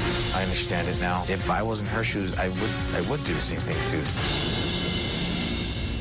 Oh, well, I'm talking with Ashley and Caesar, who were here a few months ago when Ashley revealed to Caesar that she was a sugar baby and had taken over $500,000 from wealthy men during the course of their relationship. Now, y'all have been together how long? On and off for 3 years. And during that 3 years, you took $500,000. Hell yeah. Yeah. Ran with it. She's just starting. Hey, you want my number? Please, no. At first, Caesar was She's shocked. gonna understand. Viewers thought he would leave Ashley after the show. They thought he's out there, but no, he stayed. Not only did he stay, they got married, and she is now 6 weeks pregnant. Now, Ashley is still trolling the Sugar Baby website, but now Caesar is by her side, and they're taking the money straight to the bank. So you have like an account, right? And they just deposit this in there. And so here's what you're doing with the money. You put like $10,000 in savings. That's all of it. You're remodeling the house for $15 grand, the baby's nursery $5 grand, college fund $25,000. So $55,000 of it you've spent this way. I wish remodeling cost $15,000. I'll take that, but well, no, that's how much way you more. spent so far, right? Or is that is it more than that? I work on it too, so. Yeah, you work on it too. So it's more than that. Yeah, way more than that. But Way more. How much more? like around 75, 80. Oh, okay. Yeah. So, yeah. Yeah. Well, we got these numbers from you, but they were a few days ago. So. Yeah. Hey, and I got a check right now. I mean, it's been an hour since I've been here. So I'm just kidding. Does it bother you that other men are giving money to your now wife? Well, the thing is, it's... Because I got to tell you, Obviously not. It would bother me if other men were giving my wife money. Yeah. Call me old-fashioned. Call me old-fashioned, but that would just be an intrusion to the intimacy barrier. I don't want other men giving my wife money. Obviously, we don't have an intimacy barrier, so we're good. No, the way you don't, but I'm just asking the way you. I see it is just, I'm pregnant. it's stepping out of your comfort zone. It's, you know, we're in the new times, and it's kind of something that you, the old ways, it wasn't that way that we should do it, but now things change so much, and to me, the way I see it is someone's willing to give us money, and we just laugh about it. It's like... Wow, my fans are going nuts on Twitter over my two sugar baby guests and their families. At Janet Fuller says, it's called greed. You don't get something for nothing and then laugh about it. Hashtag time to be honest. Yeah, people have a lot to say. I want to thank all of my guests today. On a personal note, I want to take a minute to thank everybody for making my new book, The 2020 Diet, Turn Your Weight Loss Vision into Reality, what has now become the absolute runaway #1 book in the country. So thank everybody at home. You know, I wrote this book. It's the first time I've written about weight. Today on an all-new Dr. Phil. Your son, left to his own devices, will be dead inside a week. Bobby Christina's boyfriend. He seems to be unraveling in a really bad way. He blames himself for all of this. He has said to me he is going to kill himself. Now. Mommy, I'm so sorry for everything. Nick Gordon. I miss Chrissy and Whitney so much. I want them back. The exclusive interview. I hate Bobby Brown. You've been drinking a lot, though, right? That turns. You got to man up. Don't tell me to man up. I just did. Into an intervention. I want you to go straight to rehab. I'm done with the interview. I'm done. I'm done. From Atlanta, Georgia, here's Dr. Phil. He's the one man everyone wants to hear from. And today, in an explosive exclusive, Nick Gordon faces cameras for the first time since Bobby Christina Brown was rushed to this Atlanta hospital clinging to life. 21-year-old female in the bathtub, face down. The daughter of the late singer Whitney Houston found unconscious in a bathtub. Bobby Christina was revived, but is said to still be in danger after this incident, which eerily echoes the circumstances of the death of her famous mother. On January the 31st, there were 3 people in the house: Bobby Christina, Nick Gordon, and their friend Max Lomas. He is the person who actually found Bobby Christina in the bathtub. He called out for Nick. Nick came and administered CPR. CPR in progress. She is gurgling at this time. The husband performed CPR until rescue arrived and transported her to the hospital. Bobby Christina was without oxygen for 5 to 8 minutes, according to published reports. There's been significant brain injuries. She may never be able to walk out of the hospital if she does survive. Despite reports that Bobby Christina's brain function has significantly diminished, her family remains hopeful and have been at this hospital praying for a miracle. But there's been one person missing from Bobby Christina's bedside vigil, the man she called her, quote, husband, Nick Gordon. The boyfriend of Bobby Christina Brown is now making a new push to visit her in the hospital. Nick Gordon went on Twitter saying, quote, "Let me in the hospital to see my girl. She will wake up." We learned that both the Brown and the Houston families have made it clear that Bobby Christina's boyfriend is not welcomed in her hospital room. I have a spouse that I love more than anything. He is my backbone. Bobby Christina tweeted in January last year, #happily married, so in love. I'm married. We're really, really very happy. After Bobby Christina was put in the medically induced coma, Bobby Brown said Nick Gordon is not married to his daughter. There is no marriage certificate. Bobby Brown's attorney said the family offered Gordon an opportunity to visit, but that he declined their terms, saying, quote, "Mr. Gordon is not as desperate to visit Bobby Christina as he wants the world to believe."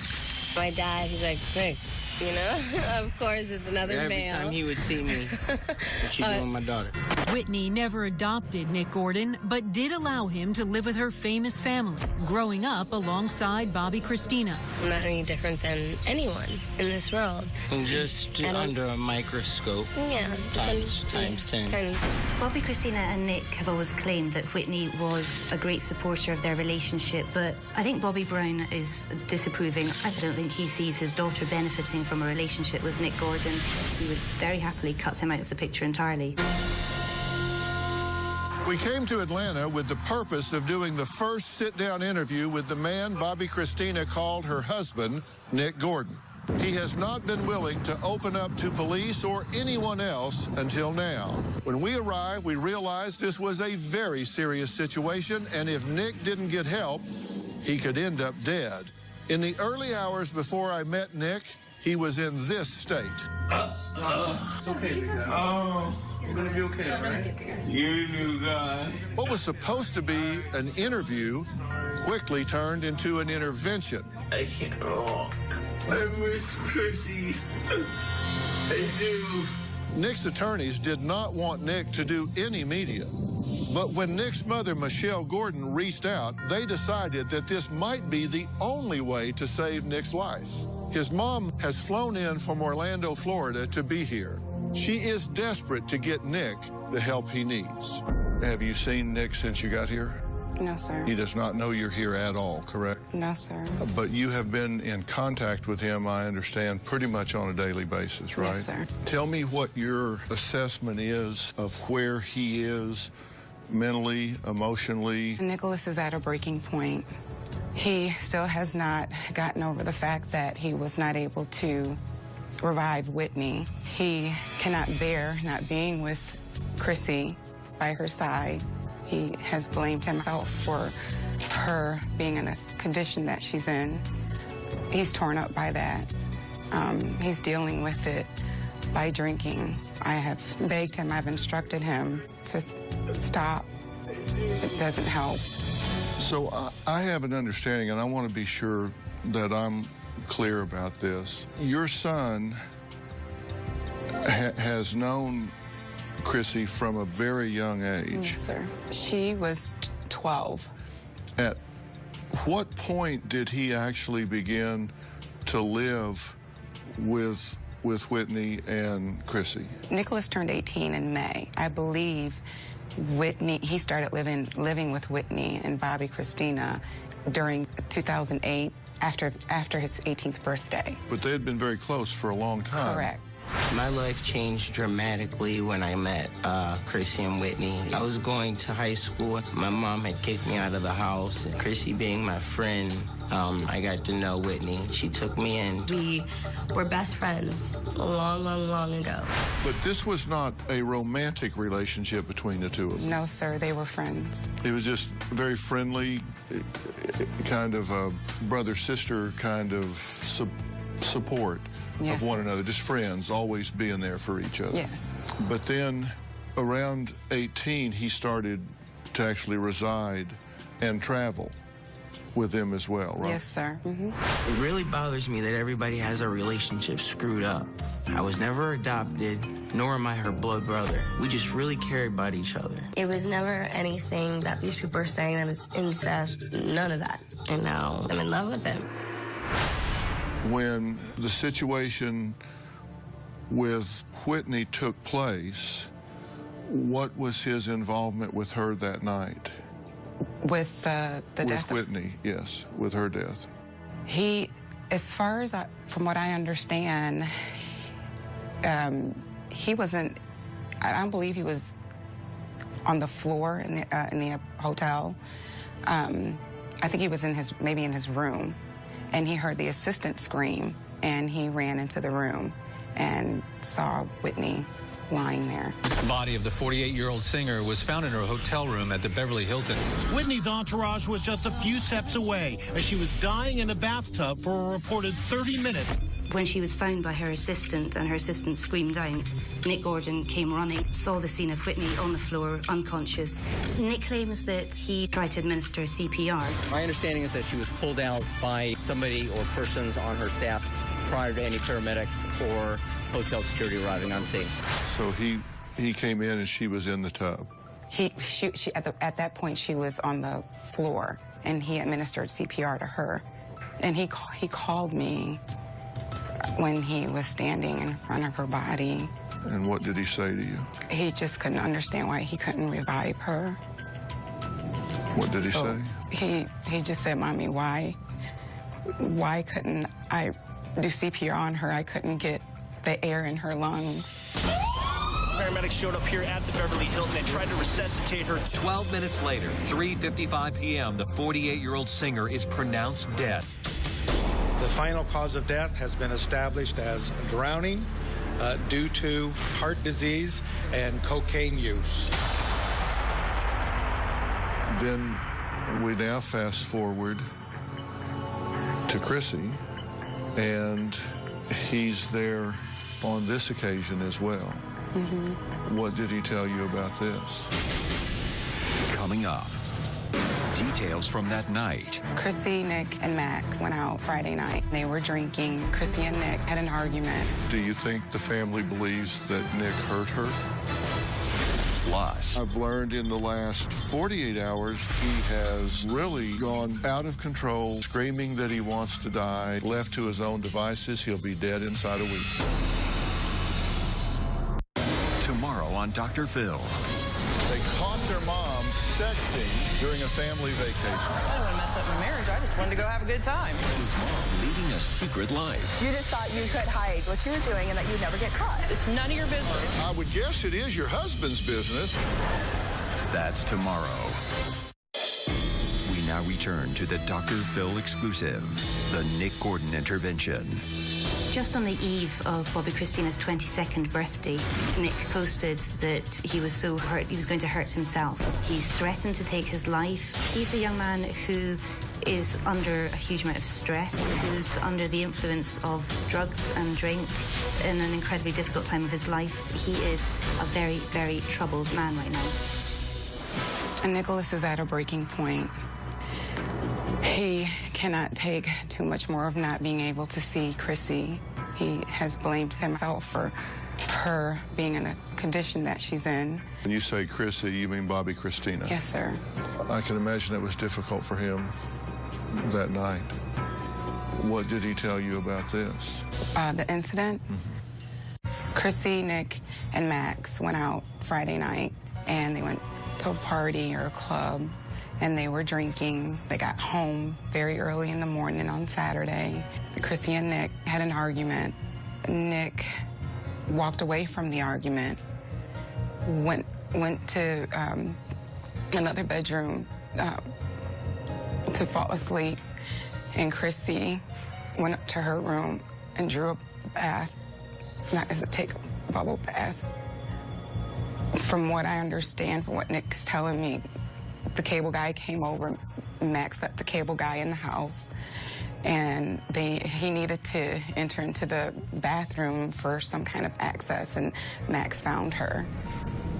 He pulled her out of the tub, and he doesn't know how to do CPR, so he went to get Nicholas, and Nicholas was able to do the CPR on her for 15 minutes.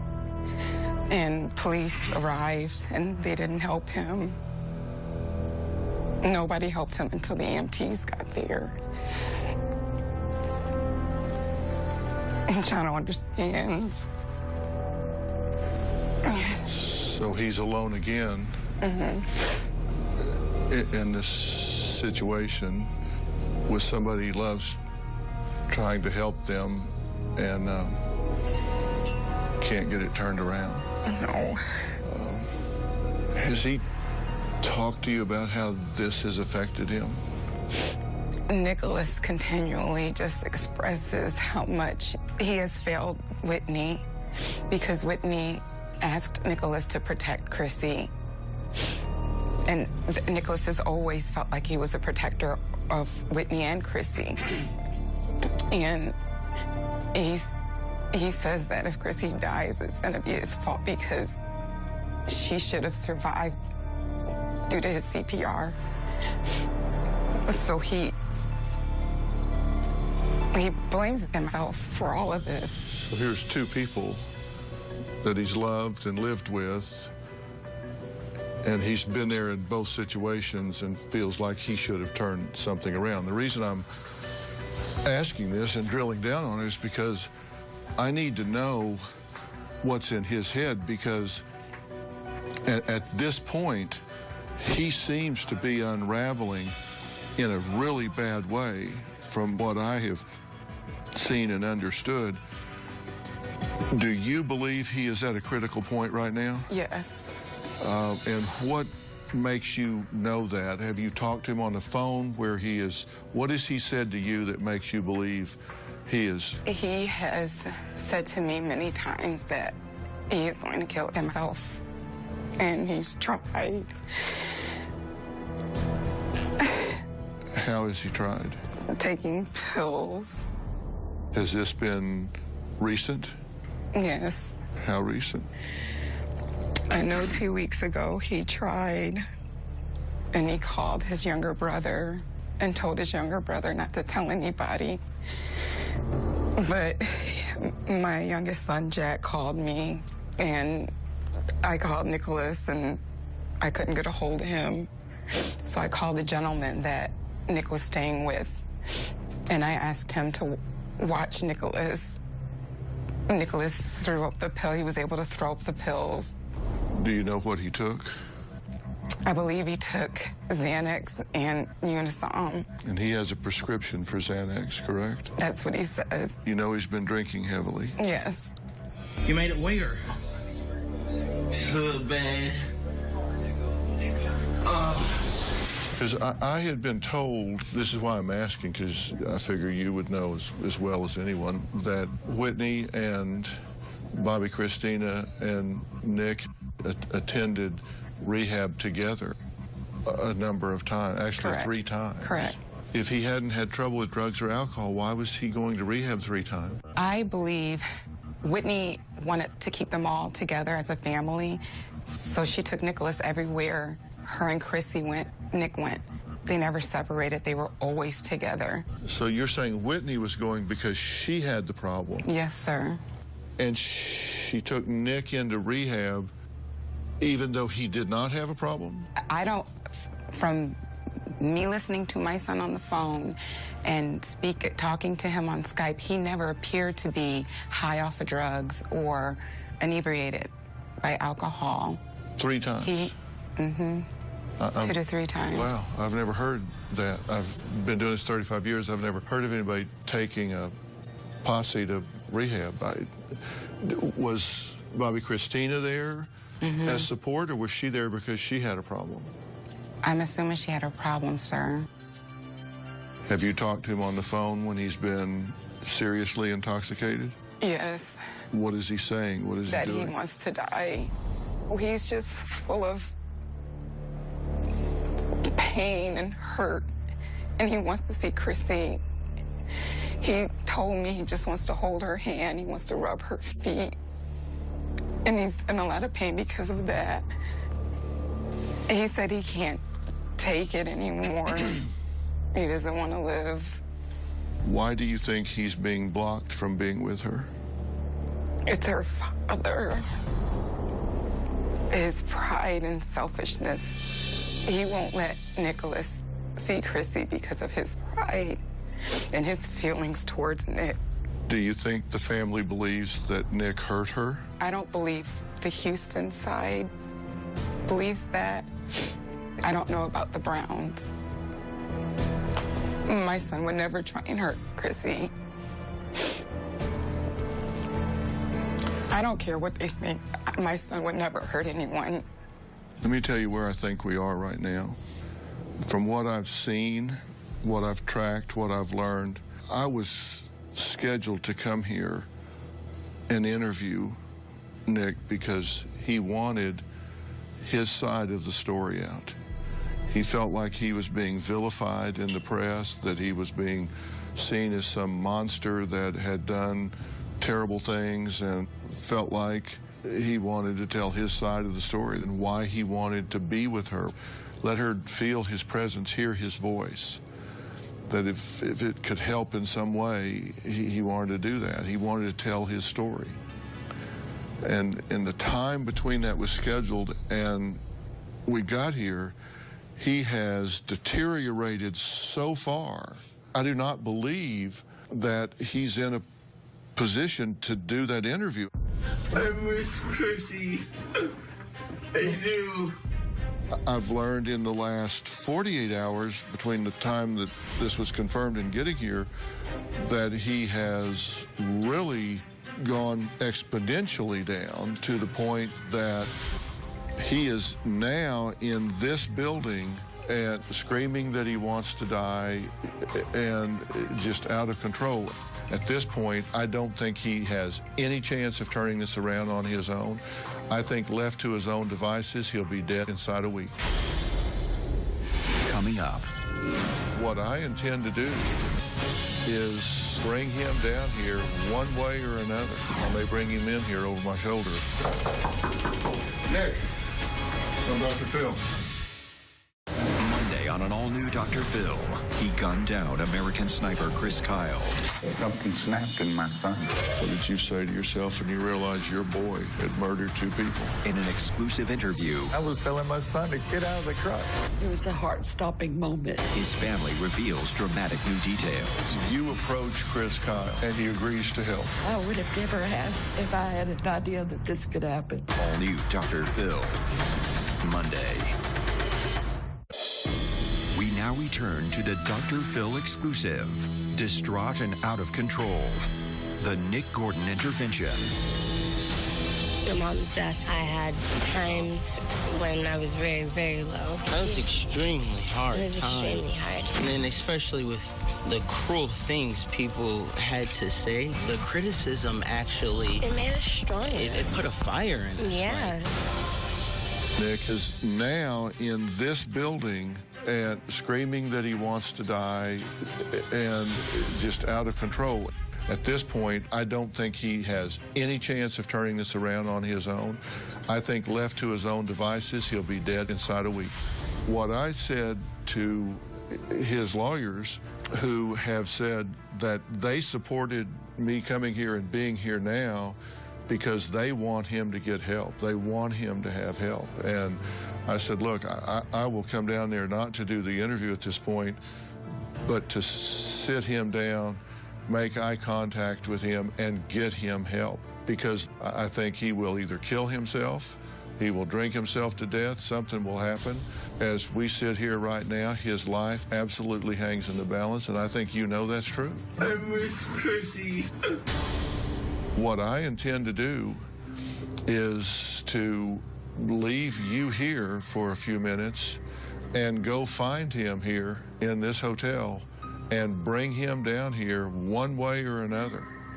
And he does not know you're here. And when he gets here, you and I have one mission with one possible outcome, and that is for him to agree to go to inpatient rehabilitation in a dual diagnosis treatment center to deal with his depression, his guilt, his alcoholism, his drug use, whatever it may be. I have a treatment center here. We have representatives here.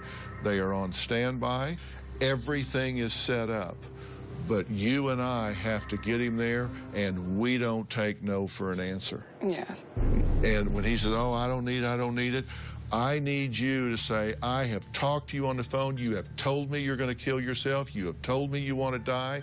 You have tried to kill yourself. I will not leave until you agree to do this. We cannot take no for an answer. Right. And right now, he needs some strong leadership. I see the pain in your face. I hear it in your voice. And look, I just want you to know reinforcements have arrived here.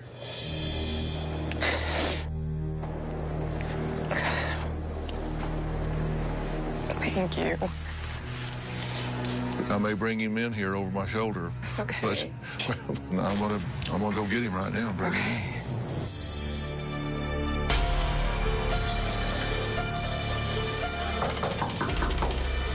Nick, I'm Dr. Phill. How you doing, man? I'm good. I'm here to talk to you. I want you to come with me. All right. Come on. Come this way. You been drinking some? Yeah. How much? 2 shots. 2 shots this morning? Yep. Slow down. Slow down. You don't know where you're going. No, this way. This way. Here we go. How you feeling? I feel, like I miss Chrissy and Whitney. She means a lot to you. Please don't put this on TV. What don't you want on TV? Me crying, me being weak. Oh, you're not weak. You're just caring about somebody that means something to you. Come on, man. Okay. Mommy, oh my gosh. Oh my gosh. Oh my gosh. Mommy. I'm so sorry for everything. Okay, all right, let's do this. Okay, let's do it. Okay. All right, take a deep breath.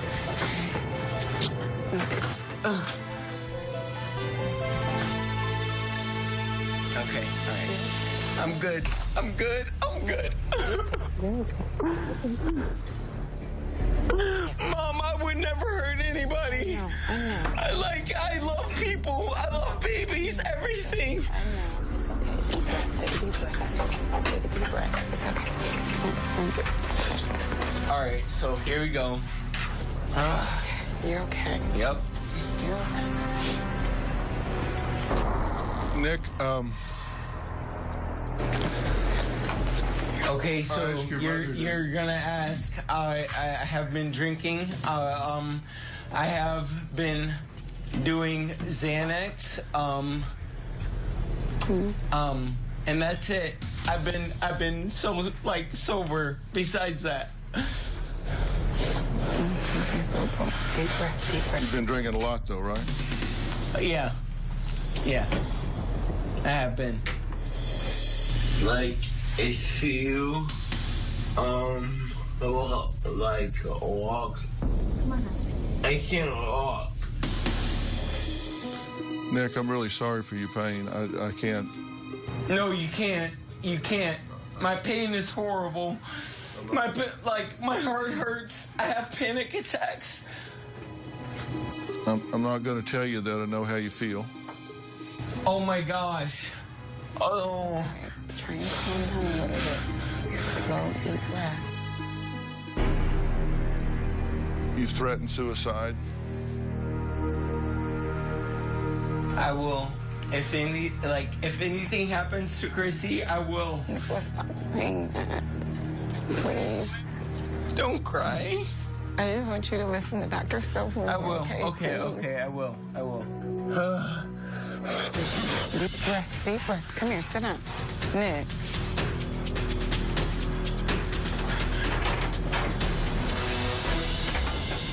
Coming up. You got to get yourself cleaned up. You got to man up. You got to straighten up. Please don't tell me to man up. Yes, I am going to tell you that. No, you're not. I just did. And now we return to our exclusive interview with Bobby Christina's boyfriend, the Nick Gordon intervention. Nick, come sit by me, okay? Please. Come sit by me. You want to hold my hand? Hold my hand. You been doing a lot of Xanax? Yes. Tell me why you're drinking. Mom, you know what? Thank you for being here with me. You pumpkin. My kidneys hurt so bad. Can I have your phone for a minute? No, because you'll take it away. No, I'm not going to take it away. Here, put it with mine. Here, put it with mine. Just put it with mine, sweetie, okay? It's okay. It's all right. It's going to stay right there, okay? Why do your kidneys hurt? I've been drinking. Have you been getting any sleep? No, not at all. I miss Chrissy and Whitney so much. Take a deep breath, okay? Oh my gosh, I miss them so much. You, Nick, your mom? Huh? Your mom came in here. I don't want to talk anymore. I'm done. I'm done. I'm done. I'm so done. I'm done. I don't care about the rehab. I don't care about anything. I'm done. I'm done. I'm done.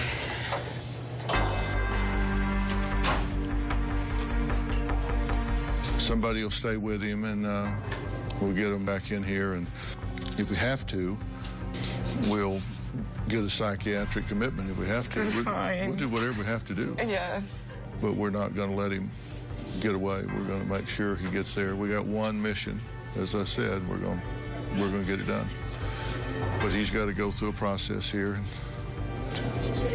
Okay. I've done this a million times. He'll be back.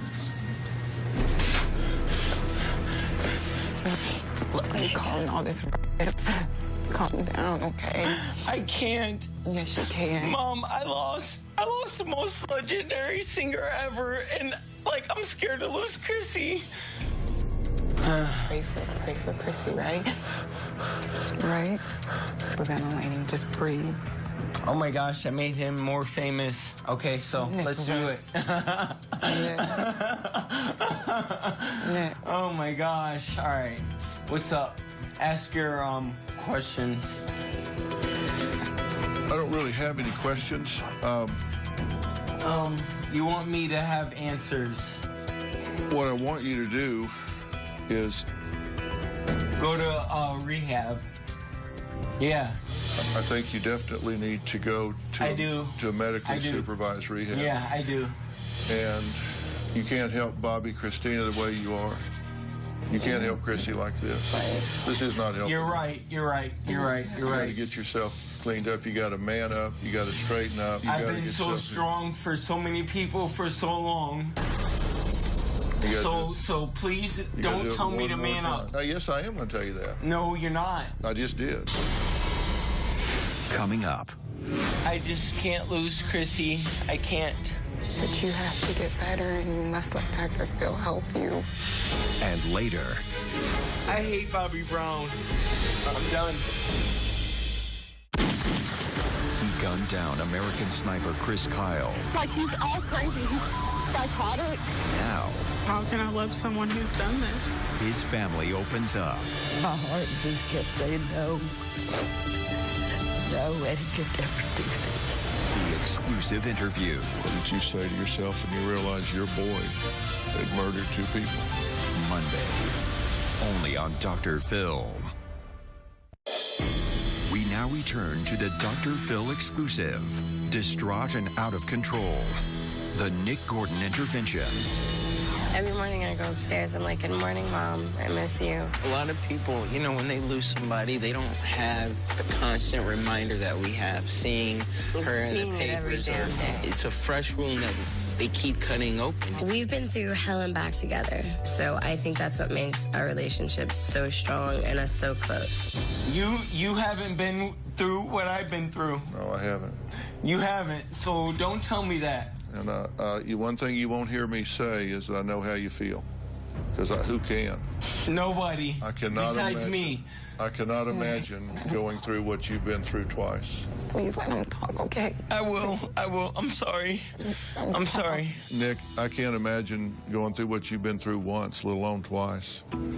I've got a son your age, and it would break my heart for him to go through what you've been through.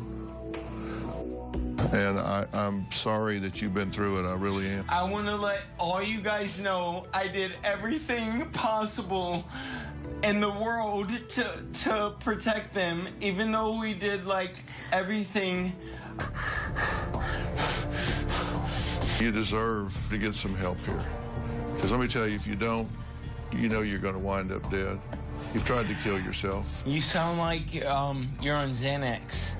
If I stick with you very long, I might need some Xanax. Good comeback. You're the one on Xanax. Nick, here's the thing. Right now, you can't really trust your thinking, right? Right. So you got to trust somebody else's thinking. You don't know me. No, I do know you. But you know her.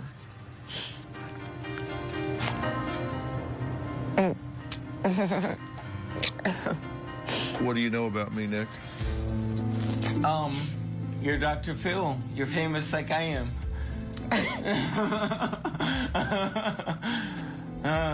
Do you think I know what I'm doing when it comes to mental health and that sort of thing? Oh, yeah. Do you trust your mother? Yes, yeah, I mean, yes, sir. Your mother trusts me, right? Yes, sir. And I've been talking to your mother, and she asked me to help you. She said, please, please help my son. And I promised her I would. Are you listening to him? I am. I just can't lose Chrissy. I can't, Mom. I can't. Pray for her. I've been praying. Like, I wake up in, like, the middle of the night. You keep praying, okay? Okay. Just keep praying. But you have to get better, and you must let Dr. Phill help you. Mom, I want to stop talking now. Coming up. You're drunk and you're on drugs. You're taking Xanax, too, and you're taking too much of it. No, I'm not. I'm getting frustrated. Get to the point quick. We now return to the Nick Gordon intervention. Bobby Brown could hardly be more hostile. He will not let Nick Gordon visit Bobby Christina. Bobby Brown's decision to release a statement saying that Nick and Bobby Christina weren't married, that he had no right to be at his daughter's bedside, completely devastated Nick. Here's the thing. Mom, I want to stop talking now. But you don't have to talk.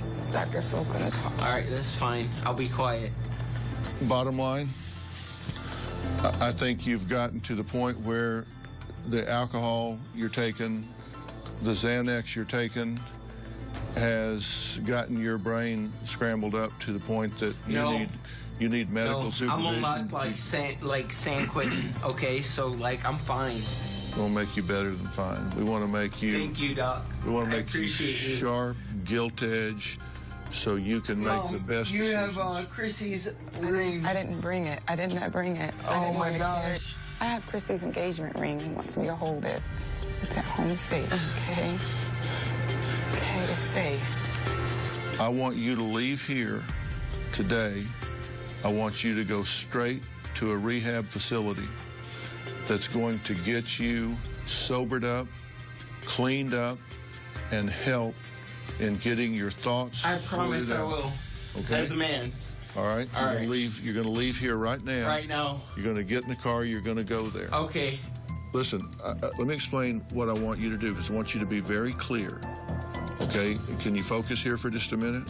I understand that you're not... You're going through it rough. Be straight. I understand that you're not just some drunk out here.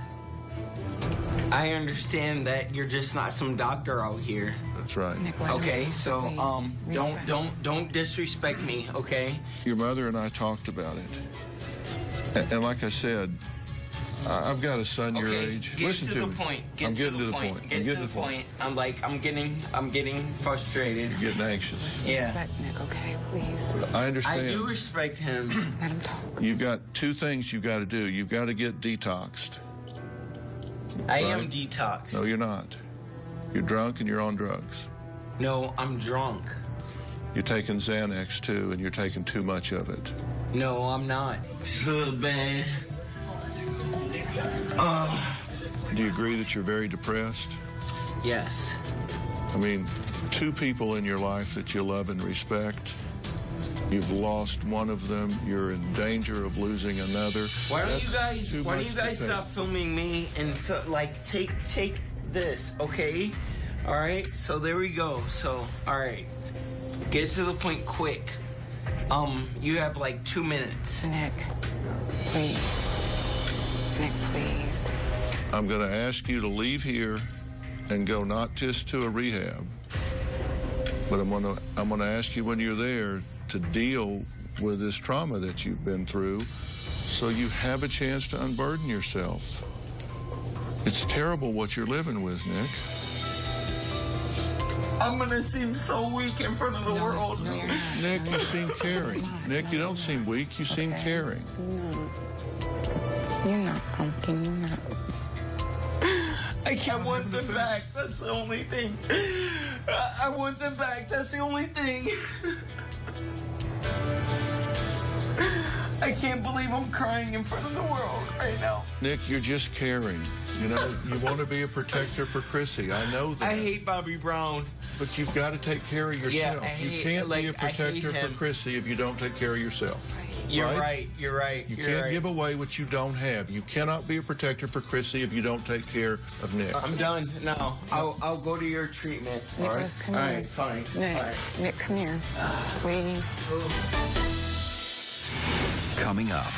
So what if Chrissy calls my name and it's 3 hours away? My name will be the first she calls, okay? Closed captioning provided by Feel free. Free of dye, free of gluten, free of stimulants. Introducing Colace Clear for occasional constipation. Feel free to go. We knew Nick needed help, so we had people on standby from Willing Way Treatment Center here in Georgia. For 45 years, Willing Way's focus has been saving the lives of people with alcohol and drug problems. You cannot be a protector for Chrissy if you don't take care of Nick. I'm done now. I'll go to your treatment. Nicholas, come All here. right, fine. Nick, All right. Nick, come here. Please. He's agreed to go. Getting him there is a different story. All right. Doc, please help me see Chrissy.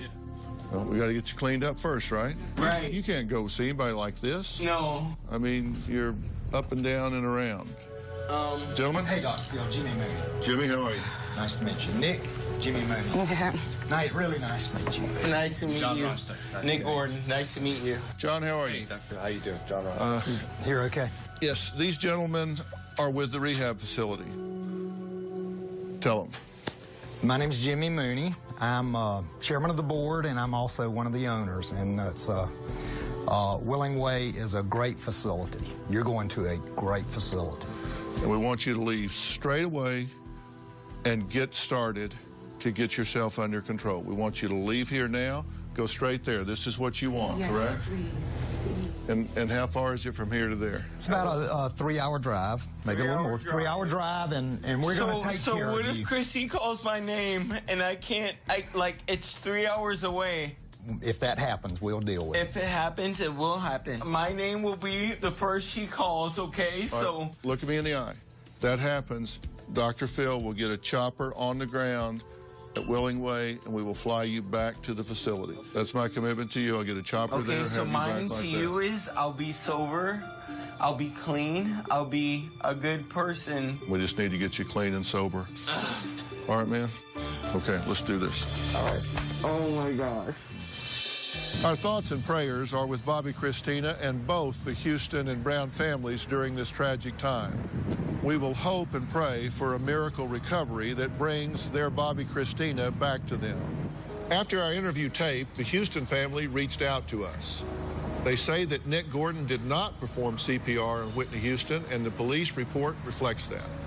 As for Nick, we hope that he works in this recovery program and gets himself straight, clean, and sober so that we can sit down with him and talk about the events of that tragic night.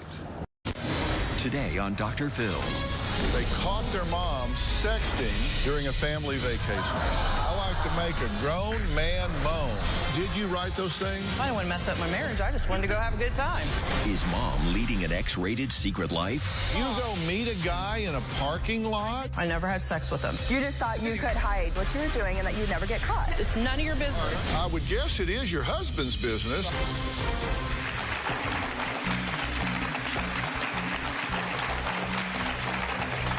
Well, it all started with a text response and 4 little letters. LOL-K. On the surface, it sounds pretty harmless, but those 4 small letters set off a spark of suspicion which later led to questions of prostitution and defensive responses like these. I never had sex for money. I hid it from my children. Then there were secret email accounts, internet ads soliciting sex and bragging about it on text afterwards. Over 30 guys in 6 straight hours. It was crazy. Plus hundreds of investigative texts and emails like these, full of questionable behavior, and all obtained without the person's knowledge. At the center of this drama, a seemingly ordinary-looking suburban housewife and mother of 6. And heading up the investigation into her questionable behavior, her very own daughters. My mother, Kimberly, is such a liar that I don't even know who she is anymore. My mother is a psychotic manipulator. My mother has been caught having disgusting sex with random men off the internet. I refuse to be around my mother. I will not allow my child to be around my mother. I don't call her mom, I call her kid. Well, Kimberly says her daughter's accusations are based on half-truths, misinformation, and mean motives. My daughters have done so many hurtful things to me. They've accused me of having an affair on my husband. They've accused me of solicitation for prostitution. They've accused me of taking my granddaughter out in public to meet strangers. And all these accusations are completely crazy and based on drama. I truly feel like if anyone is to blame for this family being so torn apart, it is Jackie and Brandy. Well, Kimberly's daughters say they don't know what to believe ever since they caught their mom sexting during a family vacation. I found the very first text message on my mom's phone from a guy that was asking her to find a vacant home that they could in, and her reply back was, LOL, okay. When I saw that text message, I was immediately disgusted. The text message was found on December 2nd. We went on our cruise on January 10th. Paid almost $10,000 for that cruise, 11 people. I'm pissed that Jackie and Brandy knew something was going on before they went on the cruise, and they went on it anyway. During our family cruise, my sister Hannah discovered several nude photos, both sent to my mom and photos that my mom sent of herself to multiple men. I was disgusted, I was mad, I was angry. It's not something you want to think that your mother would do. After the family cruise, we came home and Hannah got on the desktop computer. Hannah found multiple ads that my mom had posted. Hannah found an email of my mom prostituting herself out for motorcycles. And it says, this is what I need, $3,000 to purchase a new or used bike, or if you're willing, just to get me a new one around $5,000 or less. Hannah also found several text messages to mass amounts of different men to the point that it was hard for her and I to even keep up with. I was furious. Knowing what she did made me sick to my stomach, and I was disgusted she would do something like that. Well, Kimberly's daughter, Brandy, is here. Now, another of her daughters, Jackie, really wanted to be here today, but is too pregnant to travel. So she's joining us via Polycom. So let me welcome Jackie. Are you there? Yes, I'm here. Okay. Listen, you're part of this conversation, so speak right up at any time, just as though you were here. Okay. Now, Kimberly, let me start with you. You're a mother of 6. Yes. 4 girls, 2 boys. Suburban mom. Yeah. You still have 3 at home, right? Yeah, technically. Okay, well, Hannah 2 and a half. Yeah. One's kind of in and out, and the other 2 are underage, and they're at home. Right. Okay, and then you've got these other daughters that kind of happened onto something on your phone. Right. Right? Mm-hmm. And it was on your phone. Yes. It wasn't spam. That was you. Me you were on the phone. Yeah. And what was it that was found on the phone to start with? A text message from a guy saying, I want you to find a vacant home that we can in. And my mom's response was, LOL, okay. Okay, that was the LOL-K. Okay, yeah. Yeah, laugh out loud. Okay. Because that's what I tell all of them when they ask me for that. All of them? Oh, yeah. And them would be? Anytime you're, I'm a real estate agent. And you get offers and questions like that all the time. And every time I say, yeah, sure, whatever. Really? Because I've bought and sold a lot of homes, and I never brought that up to a damn one of my agents.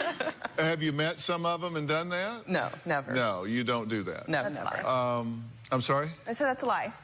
How do you know that? Have you seen this? Have you looked through the window and went, I have whoa? not. No, I did not look through the window, but all of the text messages, and as a professional, why would you let somebody you're selling a house to write you a text message like that? And even responding to it is disgusting. Like, okay, so here's the thing. You believe that your mother is on the internet, going on to these sites, meeting up with men, and having sex for money. Yep, no doubt in my mind. So you're basically telling me my mom's a hooker. Yep. And Jackie, you agree? Yeah. I don't think that everything has been for money, but I do believe that she has been meeting up with men. I have to admit, I am the most non-judgmental person I've ever met. I mean, there may be others, but, I'm kind of live and let live. Whatever you want to do, whatever floats your boat. I mean, it's none of their damn business. Well, I would guess it is your husband's business. I would think he would certainly have a stake. Right. There's two people I have to answer to, him and God. And he couldn't come, but he couldn't come because he couldn't hear the truth. That's what's the problem. Yeah. Where is he? He chose not to come. Why? He's so embarrassed by their actions, he will not come. He's embarrassed by their actions. Their actions. This was a family matter. It's okay with yours? This was a family matter that went between me and my husband, and they have taken it to their friends. I mean, here we are, Dr. Phill. You chose to come, though. You chose to come. Well, don't say that like something smells bad. She goes, here we are, Dr. Phill. She said she would do anything to fix the family. I did. I said I would do anything and go anywhere to fix it. So here I am. Here she is. Well, so let's see what this is based on, because I want to see what we can agree with. I mean, you don't know what my opinion about this is going to be, but you're not going to have to guess at it when we're through. I can promise you that. These are things that were found on Kimberly's computer. I'm for real. I love to blank blank. And I can't say it or FCC would have my hide, but you're describing a sex act there, right? I like to make a grown man moan, or at least give it my best try, smiley face. I can't tonight. Are you open tomorrow night? I can send a face pic after you send one first. I'm married and not looking to mess that up. Now, did you write those things? Yes. You wrote those things? Yeah, sure did. On my private computer in my private home in my private office. Sure did. And you are married? Yes, I'm married. 23 years. Well, what was your intent? Excitement and fun. Okay, but you were wanting to meet up with somebody. At a time, yeah. You were busy that night. Did you meet with him the next night? No, I never got a chance to. You told your girls, come on, this is all fantasy. This isn't for real. Actually, it was. I was We're just part of a kind of going back. chat circle. Wait a minute. You can't tell it both ways. You said this was all just fantasy, but to them, then when I asked you, you said, yes, I wrote that. And I said, you were wanting to meet him. Well, yeah, but I was busy. No, there's two separate incidents. Yes, I was part of a fantasy chat circle where it's no hands-on sex, where you chat and talk about it and stuff like that. And then there was times that I wanted to go meet somebody different and get out of my marriage. I have 6 kids. I've been married since I was 16 years old when I had Jacqueline. Heck yeah, I was out looking for something. But your email says you didn't want to mess up your marriage. So if that's you're contradicting yourself. I'm not contradicting myself. I didn't want to mess up my marriage. I just wanted to go have a good time. Well, okay, hold that thought. I wanted to go have a good time. Now, there's actually a dirt bike involved in all of this. Yes. And you're going to find out how after the break. These daughters admit to raiding Kimberly's email and sneaking into her phone, but they didn't stop there. You're going to see just how far they took their investigation when we come back.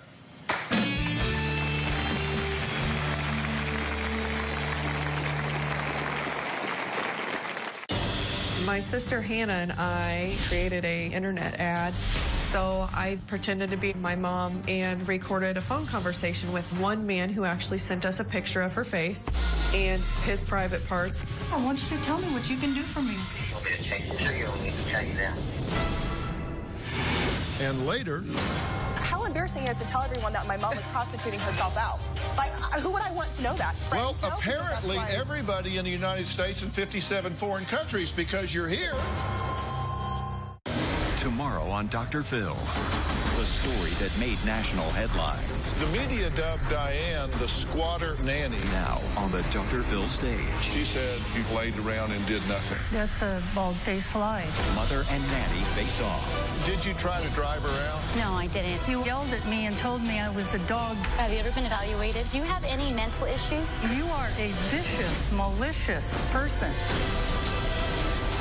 That's tomorrow. My mom, Kimberly, claims that she has only ever had mental affairs. It took my mom 3 days to come up with an excuse that this was all fantasized and it was just a fantasy chat room site. Here's another one who said, is that the craziest thing you've ever done sexually? And mom says, I would say yes. Over 30 guys for 6 straight hours, and it was crazy. Every time that we've confronted her, she claims nothing was actually reality. I think that she's full of crap. I do believe that my mother is a pathological liar. Well, Jackie and Brandon refused to call their mother anything but Kimberly because they believe she's leading a secret sex life as a prostitute. As a result, they will no longer allow her around their children. Kimberly swears she is not having sex for money, but her daughter's suspicions led them to take their spying to a whole new level. My dad said he needed a smoking gun in order to prove that my mom was sleeping around with strange men. My sister Hannah and I went in together and created an internet ad saying that Kimberly, the new girl, is back and she's looking to get her original group of people back together. Please respond with what she looks like, how you know her, and when you met up with her.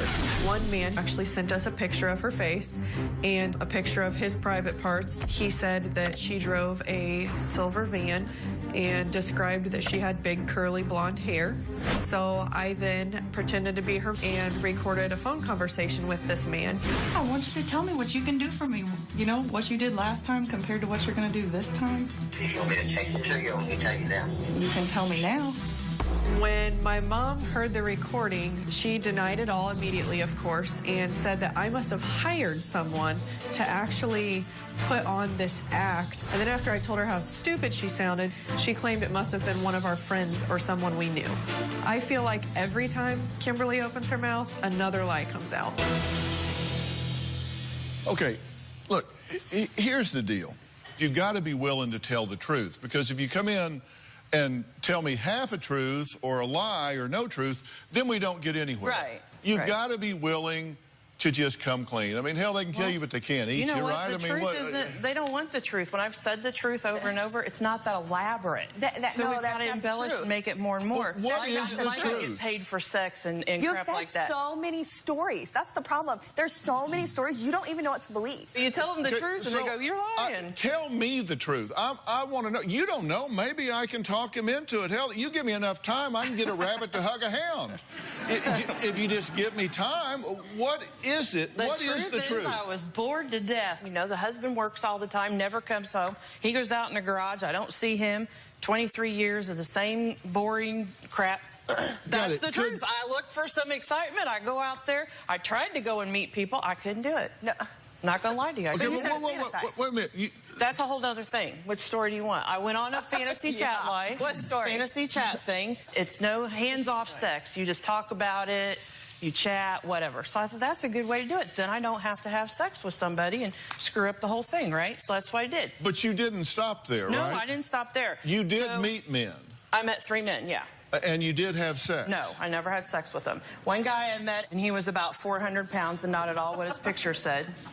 Jumped back in my little silver van and took off.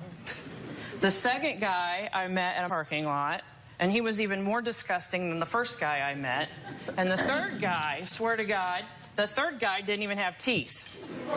So, after I went through all that drama and all that trying to hook up, right? I decided who are you talking to? Who are you talking to? You're not running for election. Talk to me. Look at me. Talk to me here. So Hold that's on. the truth. The point is, you just said, I went and met 3 men who were disgusting. Yeah. I can't imagine why. All you know about them is that they have a computer. And you go meet a guy in a parking lot? I did. I know. How stupid is that? Get raped and killed. It's very stupid. It is incredibly stupid. Sorry, Jackie, what do you want to say? I just wanted to know, so what about the 26-year-old you had lunch the day before your family cruise? Yep. I never had lunch with him. Was he disgusting? Yeah, I never had lunch with anybody the day before. We have text messages. And that you're there. Okay. Is that fantasize? Is that fantasize? My daughters have a text message that say, be there in an hour, we'll only have an hour, Are you serious? and then I'm leaving. What are you talking about? You bring it up. You Where's have that? lied so much. You can't even look me in the face and tell me these lies. You have lied so much. You don't even know what you're saying. There is something wrong with you. You're living a whole nother life. Really? There's something wrong with you. Really? Yes, there is something wrong with you. See, I'm not... They want that to be because that sounds so much more exciting than mom not Do you doing think I would it. go on national TV and tell everybody what you've done? No. You already have, sweetheart. Yeah, You've because called and I'm told hoping, everybody. I'm hoping Dr. Phill can get you to realize that you have destroyed this family, not Jackie and I have destroyed this family. I want the truth. And they're saying, well, they have text messages where you say, okay, I'm going to meet you at this house. All right, I'm getting off the exit. Yeah. I only have an hour. Confirmation numbers. The only hotel I've been to, sir, in the longest time was in March when I went to a mom's conference. Well, ma'am, that's not true. They probably do have my hotel confirmations from March. They didn't say. You said you got hotel rooms to set up to do web chats. No, I didn't. I don't. You didn't do that. No, I didn't. No, not once. I never told them that. And I've never been to a hotel because I didn't set them up. When we asked you about the hotel confirmation numbers, you said, well, they send me to a hotel, and that's when I set up my camera, and that's when I have a camera? I don't even own a camera, let alone know how to use a video camera. Different hotel. And I said, well, why would you do that in a hotel? All right, stop. I got fired from the circle because I don't know how to use my webcam. Somebody is lying to me. Right. Did you tell them that these hotel room confirmation numbers are for rooms I got to participate in the sex chat room? I wasn't meeting anybody there. They were just to participate in the sex chat room. I don't even have a hotel confirmation to know what they're talking about. So are you lying, or did she tell you that? She's a liar. Even if I'm guilty of all of that, if I'm not every Tom, Dick, and Harry, it's none of your business. Then you won't have a family. Monday on an all-new Dr. Phill, he gunned down American sniper Chris Kyle. Something snapped in my son. What did you say to yourself when you realized your boy had murdered 2 people? In an exclusive interview, I was telling my son to get out of the truck. It was a heart-stopping moment. His family reveals dramatic new details. You approach Chris Kyle, and he agrees to help. I would have never asked if I had an idea that this could happen. All new Dr. Phill, Monday.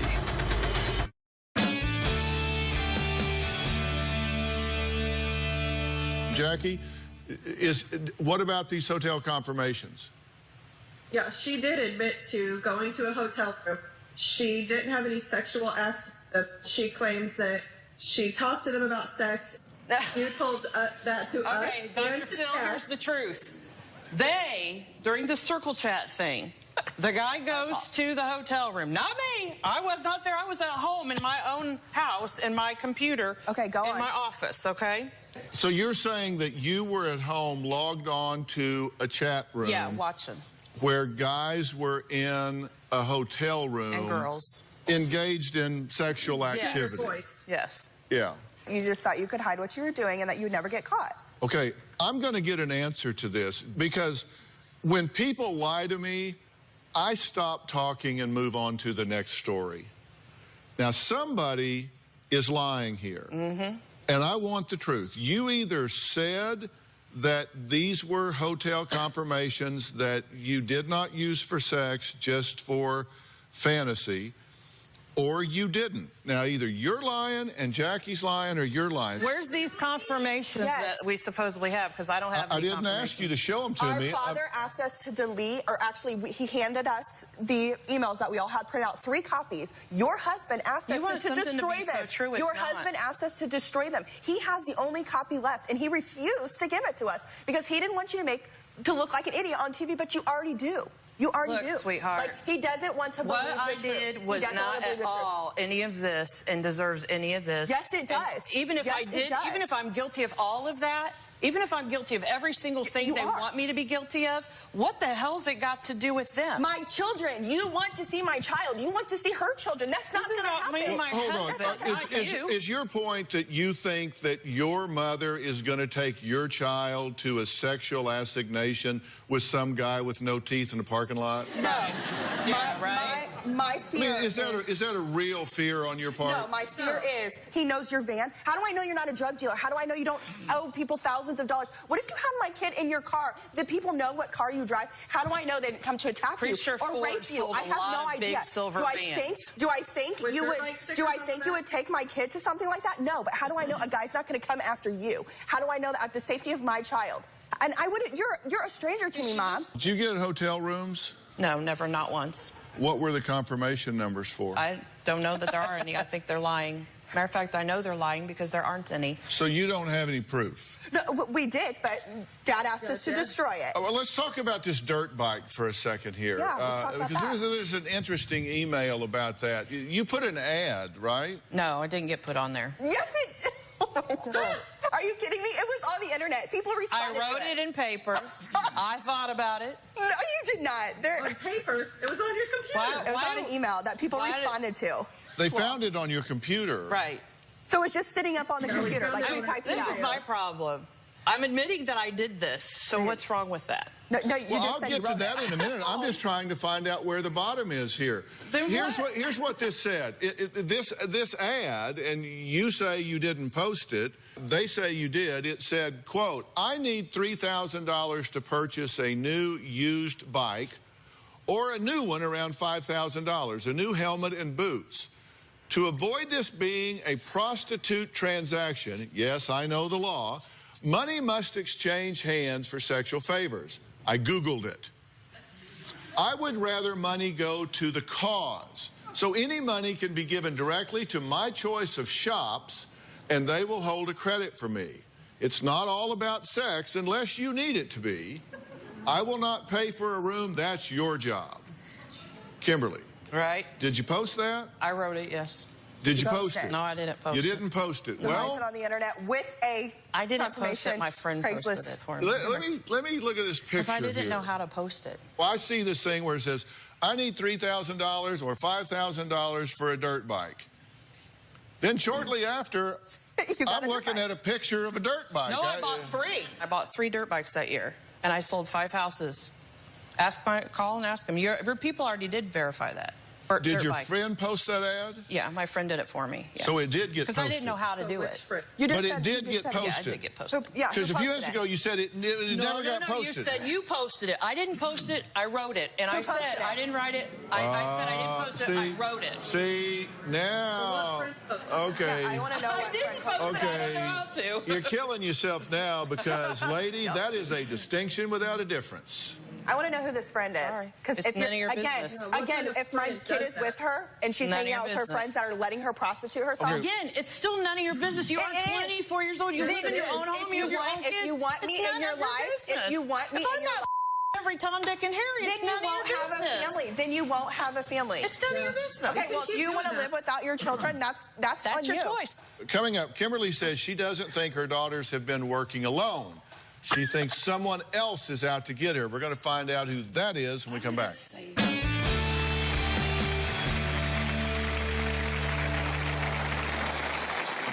Kim has cheated on her husband. The most shocking part was that she didn't care, and she did it in front of her daughter's best friend. When I saw Kimberly in the back of that van, I thought there's no way this is happening. My mom's always been very flirtatious our whole lives. I smile all the time, so. My mom is pretty busty and curvy. Her boobs are always hanging out in all of her outfits. I don't think she owns one thing that her boobs don't hang out in. I've always seen my mom as flirtatious with other men, but I never thought she would take it to the level she's taken it to. Well, Kimberly's daughters say their mom is constantly flirting, but they are also convinced it's way more than that. Even the family hairdresser, why am I not shocked, is weighing in. Take a look. Emily is probably the biggest drama queen and pot stirrer of all of our town. She tops the list. I know for a fact Kim has cheated on her husband. The most shocking part was that she didn't care, and she did it in front of her daughter's best friend. Almost 2 years ago, I went to a concert with Emily. Came home, everything was fine. A year later, Emily has all these accusations that I was doing something at this concert with men. Kim and I left the concert alone in her van. We did get drunk and we had a good time. Kimberly invited 2 guys into the van. Girlfriend, those guys were all over me. I may be fat, but they were all over me. When I saw Kimberly in the back of that van, I just thought there's no way this is happening. I saw Kimberly commit adultery. Totally impossible for any of her accusations to be true. I had too many people around me, my daughter, my nephew. Emily does claim I was too drunk to remember, but I'm the one that drove us there and drove us home. Emily makes up these lies because she's bored, needs a hobby. Look, I'm here with Kimberly. She is the mom. 6 children, actually. A few of them are here. Jackie on Polycom. I have Brandy here. We've just added Emily. Emily is a family friend. She's a family hairdresser. And you say that this isn't just fantasy because you've actually seen her out engaged in sexual activity. She's supposed to be my best friend, my daughter's best friend. So I'm supposedly have done this in front of you, my daughter's best friend, right? Right. Crazy and correct. Big concerts. Everybody's stacked, getting out of the parking lot. Can we clarify that she's drunk, right? Yes. Supposed to be, but she remembers all this, but right? But you're not. Right, I'm not drunk, right? You're not drunk? You admitted that you drove home drunk to me. I was not drunk, so drunk that we got home.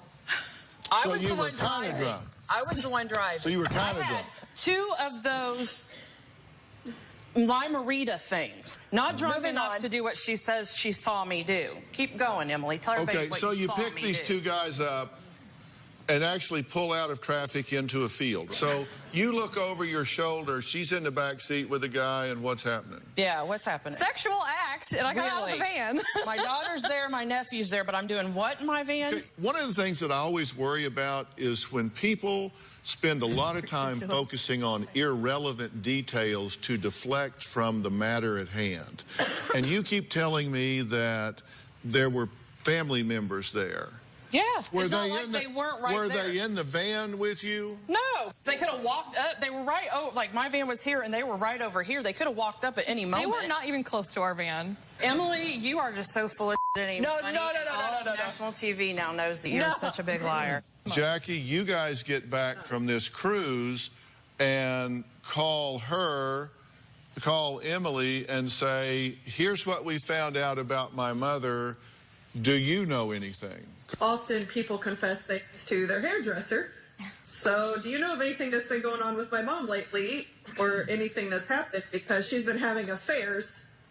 But Emily wouldn't tell me exactly what she saw. Okay, and then y'all don't want her to be around your kids, and you say she's so psycho that she went and borrowed some kids from one of your other friends so she could demonstrate that she was capable of taking care of children, right?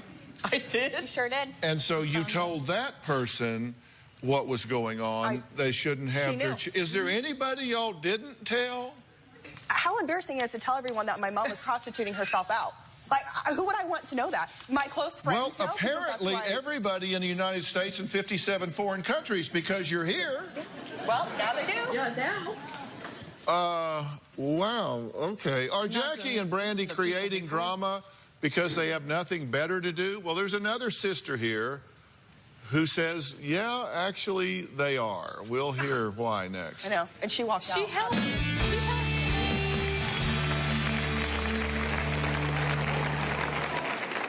Jackie and Brandy are 2 bored housewives. So now she's the cornfield. Oh, she's so dumb. My sisters definitely keep a soap opera about the family. My family's always the first conversation that they have. Everything is always about my mom. I believe if Jackie and Brandy did drop all the drama, it could help in healing the family. Monday on an all all-new Dr. Phill. He gunned down American sniper Chris Kyle. Something snapped in my son. What did you say to yourself when you realized your boy had murdered 2 people? In an exclusive interview, I was telling my son to get out of the truck. It was a heart-stopping moment. his family reveals dramatic new details. You approach Chris Kyle, and he agrees to help. I would have never asked if I had an idea that this could happen. All new Dr. Phill, Monday. I want my mom to realize that her cheating and hurting my dad did end up basically cheating and hurting us as the kids. Even though it's her business, it's definitely a family problem. Mainly it hurt me so much because my dad means so much to me. Well, Kimberly says what goes on in her marriage is her own business. But her daughters say that their mom's risky behavior is family business. There is another sister here, Hannah. Hannah, thank you for coming out and joining us. Is this being overblown? Well, I think it is being overblown. I think it's time to just let it go. Making too big a flap about it? Yes. Do you think that you have crossed any boundaries, any lines, gotten out of your lane and gotten up in somebody else's business that's not yours? No, I do not. Okay, gotcha. Jackie, how about you? Nope. There was a particular quote that kind of stuck out at me. I don't need to associate with someone that takes my mom's word over my own. Is that y'all's opinion? That I shouldn't associate with anyone that takes my word. If somebody disagrees with y'all about what she's doing or her right to do it, do you think they're just wrong? No, that's their decision. Yeah, that's their decision. But it doesn't mean I need a relationship with them.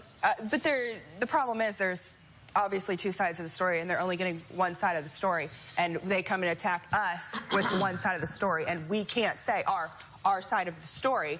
They've already heard it There's from one story, and that story would be my story. What do you mean you can't say your side of the story? I can't find anybody you haven't told your side of the story to. All of her friends that harass me on Facebook and text messages, I don't talk to them. I get saying karma is coming back to my son because I don't let you see my son, and the reason why my son is having problems and is in pain is because of karma coming back to me. I don't associate with those people. I didn't ask these people to write. I don't care. Those are your best friends. Those are your best friends. Control what people write. You can only control what you say to them, and they have so much hate for me. They said that to anybody. Your husband knows the whole story. You said that too. He does. Okay. Well, you just said nobody knew, so that was another one of your lies. They were concerned because when it came time, like you took everybody on a cruise in January. Yeah, and they all knew this was going on. No, we found out on the cruise. No, we didn't know anything was going on. The cruise from hell. You just said no, you knew about it before. You told us you knew about it before the cruise. No, I found one text message. No, the Craigslist ads, that all came after the cruise from Hannah. Okay, but you just told the whole world that you knew this before you went. No. Let me talk. Go, Jackie. It's my turn. So on December 2nd, Brandy did find that text message. I said, Brandy, mom flirts all the time, whatever. It's not a big deal. I didn't even look into it. I didn't think anything of it. The only reason Hannah suspected stuff is because mom went to Sprint and had her phone get a password put on it. So on the cruise, Hannah was suspicious. Me and Brandy had no idea.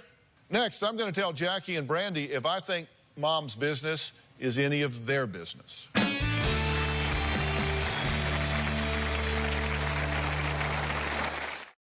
Tomorrow on Dr. Phill, the story that made national headlines. The media dubbed Diane the squatter nanny. Now on the Dr. Phill stage. She said you laid around and did nothing. That's a bald-faced lie. Mother and nanny face off. Did you try to drive her out? No, I didn't. You yelled at me and told me I was a dog. Have you ever been evaluated? Do you have any mental issues? You are a vicious, malicious person. That's tomorrow. If you are going to be in the Los Angeles area and you would like free tickets, go to drphil.com and click on Be in the Audience. Or you can call 323-461-PHIL. That's 323-461-7445.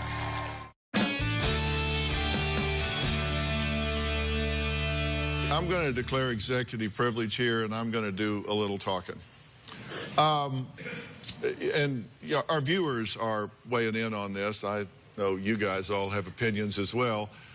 Tina M. Cummings at home says, these hens do too much pecking and not enough listening. They need to own their part in this mess. Love Being a Grana says, these daughters have way too much information about their mother's private life. Hashtag nosy daughters. At Fashion Swain says, Mom, you're putting yourself in danger by meeting strangers. Don't let your kids get a phone call. Hashtag nosy daughters. Look, I think you're lying about half of this. It's your opinion. Yeah, it is. I think you're lying about half of it. I don't think you need to lie about any of it. Lying, maybe that's too strong. I think you're spinning a lot of this. I'll put it that way. You don't have to answer to your daughters. No, I don't. I tell you, I got 2 sons. If they come over and start taking my inventory and tell me what I can do and can't do, it's going to be a short conversation. Not going to happen, because that's just not how it works. And you can do what you want to do. And you don't owe them explanations. That's the way I feel. And if my parents ever referenced anything about their sex life, I threw up and then put my fingers in my ears. I didn't want to hear it. And I'm sure they don't want to know about all of this. How this is okay with your husband, even remotely, I don't know. We both had issues in our marriage, and we both got to a point, but that's really none of their business. Well, that's exactly my point. So we're both guilty of certain things. That's exactly my point. The problem with kids opining on their parents' relationship is there's so much you don't know about what's going on in that relationship. There's so much you don't know, which works out okay because it isn't your business. It is not your business what your mother does. It is not your business. And if you want to hold your children hostage because you confabulate some theory that she's going to put them in harm's way with her behavior, then I think you're being histrionic and overdramatic. She certainly got you raised. She certainly got you raised. She certainly got you raised. So you don't know what she was doing and when she was doing it. What I'm saying is you can set up this overdramatic sort of thing and hold your children hostage because it gives you power if you want to, but that's not going to serve your children well to carve their grandmother out of their lives. They pick up the tab for that. Okay, well, can I have my opinion on this? No. Okay, well. It's my turn. You've been talking the entire time. Hey, Dr. Phil here. Did you know that more than 16 million kids in the U.S. are at risk of hunger each day? Join me and visit feedingamerica.org/hunger to find your local food bank to help. I'm Dr. Phil, and together, we are Feeding America.